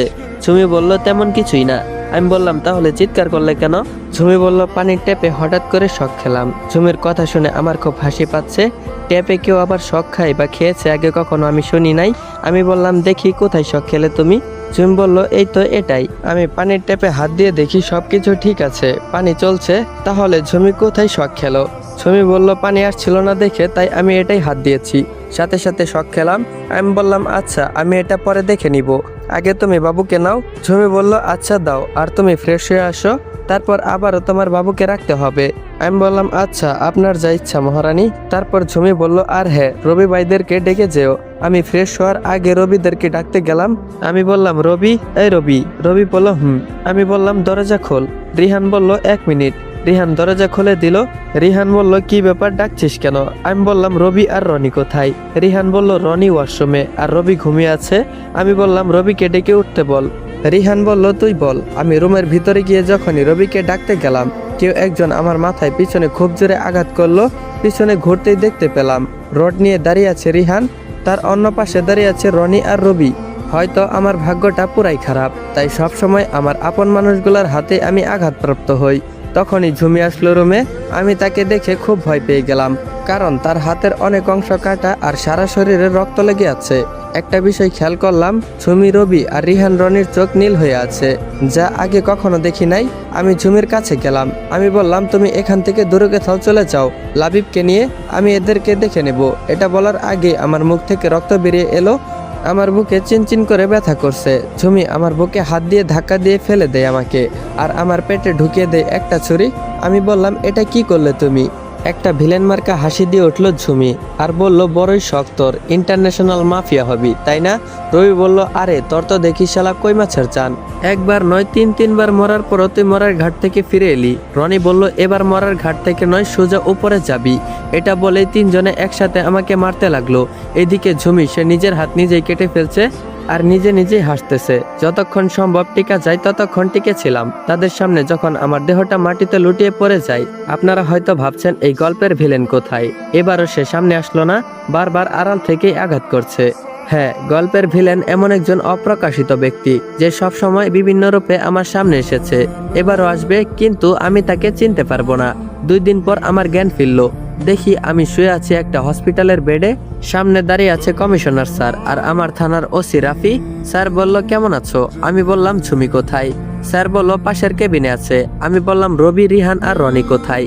রাফি বলল, আপনার ওপর হামলা করা আর আপনার ছেলে লাবিবকে খুন করার অপরাধে রবি, রিহান আর রনিকে গ্রেফতার করে আমরা এখানে এসেছি। ঝুমি সুস্থ হলে তাকেও নিয়ে যেতে। আমি বললাম ঝুমি আমাকে মারতে চেয়েছে, কিন্তু সে কেন তার নিজের ছেলেকে মেরেছে এটা আমি বিশ্বাস করি না। স্যার বলল প্রত্যেকটা খবরের কাগজে হইচই পড়ে গেছে, মায়ের হাতে শিশুর খুন, আর পুলিশের কাছে যথেষ্ট প্রমাণ আছে ঝুমি যে খুনি এটার প্রমাণ আছে। আমি বললাম কি প্রমাণ আছে? স্যার বলল তোমার বাসার সিসিটিভি ফুটেজ। রাফি ওকে ফুটেজগুলো দেখাও তো। রাফি তার মোবাইল বের করে ফুটেজগুলো দেখাতে লাগলো। রাফি বলল এটা হলো কিচেনের ফুটেজ। দেখলাম ঝুমি ফল কাটার ছুরি দিয়ে ফল কাটছে আর বলছে, বাবু তোমার আর কান্না করতে হবে না, তোমার না অনেক খিদা লেগেছে, আজ আমি তোমার সব খিদা মিটিয়ে দেব, আর কখনো তোমার কান্না করতে হবে না। বলেই ছুরি দিয়ে লাবিবের গলা কাটতে শুরু করলো ঝুমি। ঝুমি হয়তো প্রথম মা যে কিনা নিজের ছেলেকে হাসি মুখে জবাই করেছে। মানুষ কতটা নিষ্ঠুর হলে এমনটা করতে পারে আমার জানা নেই। আমি বললাম আমি কি একবার ঝুমির সাথে কথা বলতে পারবো? রাফি বলল এই অবস্থায় একদমই নয়। আমি বললাম যে করেই হোক ঝুমির সাথে আমার দেখা করতেই হবে। স্যার বলল আচ্ছা ঝুমির জ্ঞান ফিরলে দেখা করে নিও। এটা শুনে আমি অপেক্ষা করতে লাগলাম ঝুমির জ্ঞান ফিরার। এদিকে রবি, রিহান, রনি জেলে বসে আছে। রবি বলল আমরা কি করেছি, আমাদের কেন এখানে নিয়ে আসলেন? পুলিশ বলল সরি, আমি আপনাদের এসব বলতে বাধ্য নয়। রিহান বলল তুমি কি জানো একজন মানুষকে বিনা অপরাধে এভাবে বন্দি করা একটা অপরাধ? পুলিশ বলল কে বলেছে আপনারা অপরাধী নয়? এসিপি হৃদয়ের ওপর হামলা করা ও তার শিশুকে হত্যা করার অপরাধে আপনাদেরকে এইখানে নিয়ে আসা হয়েছে। রবি বলল যা মুখে আসছে তাই বলে যাচ্ছেন, আমরা কেন আমাদের বন্ধুকে মারতে যাব? রনি বলল কি প্রমাণ আছে আপনাদের কাছে? পুলিশ তাদেরকে ভিডিও দেখালো, সবাই দেখে তো অবাক হয়ে গিয়েছে। রনি বলল এটা কেউ নকল করেছে, আমরা তো এরকম করতেই পারি না, এখানে আমরা তো ছিলামই না, আর না আমরা কাউসারকে মারার চেষ্টা করেছি। পুলিশ বলল হ্যাঁ আপনারা সবাই ওইখানে ছিলেন, আর তার প্রমাণ হলো আপনাদের হাতের কাটা দাগগুলি। এটা শুনে রবি, রিহান, রনি তাদের হাতের দিকে তাকালো। তারা তো অবাক, তাদের হাত কিভাবে কাটলো? খুব চিন্তায় পড়ে গেল সবাই। এদিকে ঝুমির জ্ঞান ফিরেছে। খবরটা শুনে আমি পা খুঁড়িয়ে খুঁড়িয়ে যেতে লাগলাম তার কেবিনের দিকে। কেবিনের ভিতরে যেতে যেতে একটা কথা শুনতে পেলাম। ঝুমি বলছে আমার বাবু কোথায়, আমি এইখানে কিভাবে আসলাম, আমার লাবিব কোথায়? আমি কেবিনে ঢুকতেই ঝুমি দৌড়ে এসে আমাকে ঝাপটে ধরলো। ঝুমি বলল আমার বাবু কোথায়? কান্না করতে করতে এমন ভাবে বলছে যেন সে কিছুই জানে না। আমি বললাম ব্যাস অনেক হয়েছে তোমার এই সব নাটক, বলে আমি তাকে ধাক্কা মারলাম। ঝুমি অবাক দৃষ্টিতে আমার দিকে তাকিয়ে আছে। আমি বললাম তুমি প্রমাণ করে দিলে যে আমি এই পৃথিবীতে সবচেয়ে একা। যদি তোমার টাকা আর ক্ষমতার এতই লোভ ছিল, একবার আমাকে বলতে, বৃষ্টির মতো তোমার সামনে টাকা এনে দিতাম। কি দরকার ছিল আমার ছোট্ট নিষ্পাপ বাচ্চাটাকে মারার? কান্না করতে করতে কথাগুলো বললাম। ঝুমি বলল কি হয়েছে, আমার বাবু কোথায়? ঠাস করে চর মারলাম ঝুমিকে। আমি বললাম কি হয়েছে দেখবে তাই না? এই দেখো তোমাকে তো অভিনয় পুরস্কার দেওয়ার দরকার। নিজের হাতে হাসি মুখে ছেলেকে জবাই করলে, আর ছেলের বাবার সামনে এসে কান্না করছো ছেলের জন্য। ঝুমি বলল তুমি কি বলছো এসব? আমি তো কিছুই বলার আগেই আমি তার গালে একটা ঠাস করে চর বসিয়ে দিলাম। আমি বললাম চুপ, একদম চুপ। এই দেখ তুই আমার ছেলের সাথে কি করেছিস। বলে ঝুমিকে ভিডিওটা দেখালাম। ভিডিওটা দেখে ঝুমি যেন নিশ্চুপ হয়ে গিয়েছে, একটা দেয়ালের সাথে হেলান দিয়ে বসে পড়লো। চুপ করে তো থাকারই কথা, কারণ তার সব সত্যি এখন বেরিয়ে এসেছে। সে কতটা নিজেও জানে না। আমি রুম থেকে বেরিয়ে যাচ্ছি তখন ঝুমি বলল আমার একটা কথা শুনবে কি? আমি বললাম তোর সাথে আর কোনো কথা নেই, আমার সময় নেই তোর কথা শোনার, অনেক কাজ পড়ে আছে, আগে বন্ধু নামক বেঈমানদের সাথে একটু দেখা করে আসি। তখন পিছন থেকে ঝুমি বলতে থাকে, টেপে পানি আসছে না দেখে আমি সেইখানে হাত দেই, আর তারপরে আমার কিছুই মনে নেই। আমি যখন রুম থেকে বেরিয়ে যাচ্ছি তখন ঝুমি বলল আমার কি একটা কথা শুনবে? আমি বললাম তোর কথা শোনার সময় আমার নেই, অনেক কাজ পড়ে আছে, আগে আমার বন্ধু নামক বেঈমানদের সাথে দেখা করে আসি। ঝুমি বলল টেপে পানি আসছে না দেখে আমি সেইখানে হাত দেই, আর তারপর আমার কিছুই মনে নেই। আমি বললাম আর কত করবে এরকম নাটক? ঝুমি বলল আমি নাটক করছি না, আর হ্যাঁ আমাকে আমার ছেলের খুনি বলার আগে তুমি এটা দিয়ে আমাকে মেরে ফেলো। এটা বলে আমার হাতে একটা ছুরি ধরিয়ে দিল। ঠাস করে ঝুমির গালে একটা চর মারলাম। আমি বললাম অনেক হয়েছে, আর না, বলে রুম থেকে বেরিয়ে পড়লাম। ঝুমি রুমে একটা কোনায় গিয়ে হাঁটু গেড়ে বসে কান্না করছে আর বলছে আমি খুনি নই, আমি আমার বাবুকে মারি নাই। আমি সেইখান থেকে এসে নিজের কেবিনে এসে বেডে বসে ভাবছি এটা কেমনে করলো ঝুমি, কি দোষ করেছিল আমার সন্তান। আজ বড়ই ইচ্ছে করছে চিৎকার করে কান্না করে বলি এই পৃথিবীটা বেঈমান দ্বারা পূর্ণ হয়ে গেছে। এইখানে নিজের স্বার্থের জন্য নিজের কলিজার টুকরা সন্তানের গলায় ছুরি চালাতে দ্বিধাবোধ করে না কেউ। ইমোশনাল হলে চলবে না, চলেন গল্পটা প্রফেশনাল করতে হবে। পরের দিনের সিনে যাই। সেটা ভারতের আর বাংলাদেশের একজন ভিলেনের ফোনের আলাপ ছিল। হ্যাঁ বস, আপনি যেমনটা বলেছেন ঠিক সেরকমটাই করেছি। কথাটা বলল সিলেটের লোকাল গুন্ডা হানিফ। ওপাশ থেকে বলল গুড। হানিফ বলল কিন্তু বস একটা ভুল হয়ে গেছে। ওপাশ থেকে বলল কি ভুল হয়েছে? হানিফ বলল ওষুধের বোতলটা ওইখানে ছাদে ফেলে এসেছি ভুল করে। ওই পাশ থেকে বলল আজ রাতে সেটা নিয়ে আসবি, আর কেউ যেন বুঝতে না পারে। হানিফ বলল ওকে বস। এইদিকে আমি সকালে হসপিটাল থেকে ছাড়া পেয়ে প্রথমে থানার দিকে পা বাড়ালাম। সেখানে চার দেয়ালের মাঝখানে বসে আছে আমার সেই চিরচেনা বন্ধু নামক বেঈমানগুলো। জেলের কাছে যেতেই আমাকে দেখে তিনজন মহা খুশি। রবি বলল দোস্ত কেমন আছিস? আমি কোনো কথা বললাম না। রিহান বলল কি বলছে দেখ, আমরা নাকি তোকে মারার চেষ্টা করেছি, তুই বল আমরা কি তোকে মারতে পারবো? আমি কোনো কথা বললাম না, শুধু তাদের কথাগুলো শুনে যাচ্ছি। রনি বলল ভাইয়া কিছু একটা করো, আমরা সত্যি বলছি আমরা কিছুই জানি না। ওই দিন সকালে আমি ওয়াশরুমে যাওয়ার পর পানি আসছে না দেখে আমি ট্যাপে হাত দেই, কিন্তু পানিতে হাত দেওয়ার সাথে সাথে আমি একটা শক খেলাম। যখন আমার জ্ঞান ফিরল তখন থেকে পুলিশ যেন কি সব বলে যাচ্ছে। আমি আমার কোমর থেকে বন্দুকটা বের করলাম আর তাতে গুলি লুট করতে করতে বললাম তোরা আজকে প্রমাণ করে দিলি যে আমি সত্যি এই পৃথিবীতে একদম একা। ভয় পাস না, তোদের মারবো না। এই নে শেষ করে দে তোদের সবচেয়ে বড় শত্রুকে। বলে বন্দুকটা তাদের দিকে এগিয়ে দিলাম। রবি বলল কি সব বলছিস তুই? আমি বললাম যা বলছি তাই সত্যি। রবি বলল কি যা তা বলছিস তুই? বলে আমার কলার ধরল রবি। আমি মুচকি হাসি দিয়ে তার থেকে নিজেকে ছাড়িয়ে নিয়ে পিছনে হাঁটা শুরু করলাম। রিহান বলল যাস না দোস্ত, বিশ্বাস কর একবার, আমরা কিছুই জানি না। আমি আর সেদিকে কান্না দিয়ে সোজা কমিশনার অফিসে গেলাম। আমি বললাম আসসালামু আলাইকুম স্যার। স্যার বলল ওয়ালাইকুম আসসালাম, তুমি এই অবস্থায় এইখানে কেন আসলে? আমি বললাম স্যার মিশন 3G নিয়ে একটু কথা বলতে এসেছি। স্যার বলল মিশন 3G এটা আবার কোনটা? আমি বললাম স্যার আপনাকে তো বলাই হয়নি, আমি গত 9 মাস ভারতে 3G নামক একটা স্থানে ছিলাম, সেখানকার সব ঘটনা স্যারকে খুলে বললাম। স্যার বলল এটা তো আমাদের নয়, ভারতের ব্যাপার। আমি বললাম জি স্যার, কিন্তু ভারতের 100%-এর মাঝে 70% মানুষ এই 3G স্থানের নামটাই জানে না, আর বাকি 30% লোকের মাঝে 20% লোক সেখানে কি হয় সেটা জানে না, আর যারা জানে তারাই হচ্ছে ওই নরপশুদের শিকার। স্যার বলল এখন তুমি কি করতে চাও? আমি বললাম ভারতের স্বরাষ্ট্রমন্ত্রীর সাথে কথা বলতে চাই। স্যার বলল তাহলে আমাদের কি লাভ হবে? আমি বললাম তার সাথে কথা বললে ভারতের সাহায্য নিয়ে আমরা আদিত্যকে খুব সহজেই ধরতে পারবো। স্যার বলল আচ্ছা ঠিক আছে, আচ্ছা আমি আজকে আমাদের দেশের স্বরাষ্ট্রমন্ত্রীর সাথে কথা বলবো। তিনি বললে অবশ্যই আমাদের ভারতের স্বরাষ্ট্রমন্ত্রীর সাথে মিটিং হবে। আমি বললাম জি স্যার, তাহলে আমি আসি স্যার। স্যার বলল হ্যাঁ এবার যাও, আমি বিকেলে ফোন করে জানিয়ে দিব তোমাকে। আমি বাসায় ফিরলাম। আসার পথে হোটেল থেকে দুপুরে লাঞ্চ করে নিয়ে আসলাম। এখনো বাড়িটা চারদিকে রক্তের দাগ লেগে আছে, কাজের লোক নেই বলেই এখনো পরিষ্কার করা হয়নি। ফ্রেশ হওয়ার জন্য ওয়াশরুমে গেলাম, আর সেখানে গিয়ে তো দেখি পানি আসছে না। কি হলো, সমস্যা কি? মনে হচ্ছে ছাদে গিয়ে দেখতে হবে। লাঠি বর করে যখনই আমি কোনো মতে ছাদে গেলাম, যখনই ছাদের দরজা খুললাম, ছাদের দরজা খুলতেই কিরকম অদ্ভুত একটা জিনিসের ঘ্রাণ আমার নাকে আসে। যতই সামনে যাচ্ছি ততই যেন গন্ধটা বেড়ে যাচ্ছে। ট্যাকের পাশে গিয়ে ভাবতে লাগলাম জিনিসটা কি হতে পারে। তখন আমার চোখ গেল ছাদের দক্ষিণ পাশে। সেখানে একটা বড় আম গাছ, কিন্তু তার একটা ডাল ছাদের সাথে কাত করা। মনে হচ্ছে কেউ এটাকে জোর করে টেনে কাত করিয়েছে, কিন্তু কেন? যাকগে সে যাই হোক, যে কাজে এসেছি সেটা করে ফেলি। ট্যাঙ্কের ঢাকনা খুলে দেখি আমি তো পুরাই অবাক হয়ে গেছি, কারণ সেইখানে এক ফোঁটাও পানি নেই। আরে এটা একদম খালি কি করে হলো? এক ফোঁটাও পানি নেই। তারপর আমি মোটরের সুইচ দিয়ে অপেক্ষা করতে লাগলাম পানি আসার পর আমি ফ্রেশ হয়ে দুপুরে লাঞ্চ করতে গেলাম। তখনই হঠাৎ পানি পড়ার শব্দ কানে আসলো। মনে হয় ট্যাঙ্ক ফুল হয়ে গেছে, কিন্তু পাইপ দিয়ে তো পানি পড়ছে না। তাহলে কোথা থেকে পানির শব্দ আসছে? শব্দটা অনুসরণ করে কিচেনে গেলাম। আরে সেইখানে তো পানি ট্যাপ দিয়ে পানি পড়তেছে। ওহ, এখন বুঝেছি ট্যাঙ্ক কিভাবে খালি হলো। 3 দিন ধরে এক নাগারে পানি পড়ছে। তখন মাথায় একটা কথা এলো, ওরা 4 জন তো বলছিল পানির ট্যাপ দিয়ে শক খাওয়ার পরে তাদের কিছুই মনে নেই। যদি 1 মিনিটের জন্য আমি এই কথাটা সত্যি বলে ধরে নেই, তাহলে তো রবিদের ট্যাপ দিয়েও এখন পানি চালু থাকার কথা। তাড়াতাড়ি আমি রবিদের রুমে ঢুকলাম। সেখানে ওয়াশরুমে গিয়ে দেখি সেখানেও একই অবস্থা, তাদের ট্যাপ দিয়েও পানি পড়তেছে। তাহলে কি ওরা কি সবাই সত্যি বলতেছে? না, এটা হতে পারে না। এটা তো তাদের নাটকেরও একটা অংশ হতে পারে। কি করব, কোনটা সঠিক কোনটা বেঠিক কিছুই মাথায় ঢুকছে না। রনি রবি রিহানের বুকে যে ক্যামেরা লাগানো ছিল সেটা থেকে কিছু ক্লু পেতে পারি, যা দিয়ে আমি বুঝতে পারবো তারা সত্যি বলছে নাকি মিথ্যা বলছে। চলেন আমার কম্পিউটার রুমে চাই।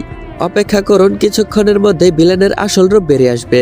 কম্পিউটার ওপেন করতেই দেখতে পেলাম একটা ইমেল আসার নোটিফিকেশন। দেখে প্রায় 9 মাস আগে রাতুলের বুকে ক্যামেরা লাগানো ছিল যে ওই ক্যামেরার নোটিফিকেশন। রাতুল 3695। ওপেন করলাম ভিডিওটা। রাতুল বলল এখানে তো আসলাম, এখন কি করব? হৃদয়কে একটা কল দিয়ে দেখি। হ্যালো, আমি পৌঁছে গিয়েছি। ওপাশ থেকে আমি কথা বলছিলাম। তারপর তাকে আমি ভিতরে গিয়ে সবকিছু শুট করে নিয়ে আসতে বললাম। রাতুল ভিতরে গেল আর আদিত্য যে ফয়সালকে মেরে ফেলেছে সেটা শুট করে নিয়ে আসলো। ফাইলটা নিয়ে যখন ক্যামেরা বন্ধ করে বেরিয়ে যাচ্ছিল তখনই কেউ একজন পিছন থেকে রাতুলের মাথায় বাড়ি মারলো। রাতুল চিৎকার দিয়ে মাটিতে পড়ে যায়। ক্যামেরার সামনে একটা রড নিয়ে সামনে এলো সুমি। সেই সুমি যাকে আমি কক্সবাজারে গুন্ডাদের হাত থেকে বাঁচিয়েছিলাম, সে আবার ওই দিন রাতে আমাকে গুলি করে পালিয়ে যায়। সুমি বলল, বস এটার এবার কি করব? লোকটা বলল, এটাকে এখন টুপ বানিয়ে মাছ ছাড়বো। সুমি বলল, কিভাবে? লোকটা বলল, আগে আমাদের আস্তানায় নিয়ে যাওয়ার ব্যবস্থা করো একে। সুমি বলল, জি বস। রাতুলকে ধরে গাড়িতে নিয়ে যাওয়া হচ্ছে।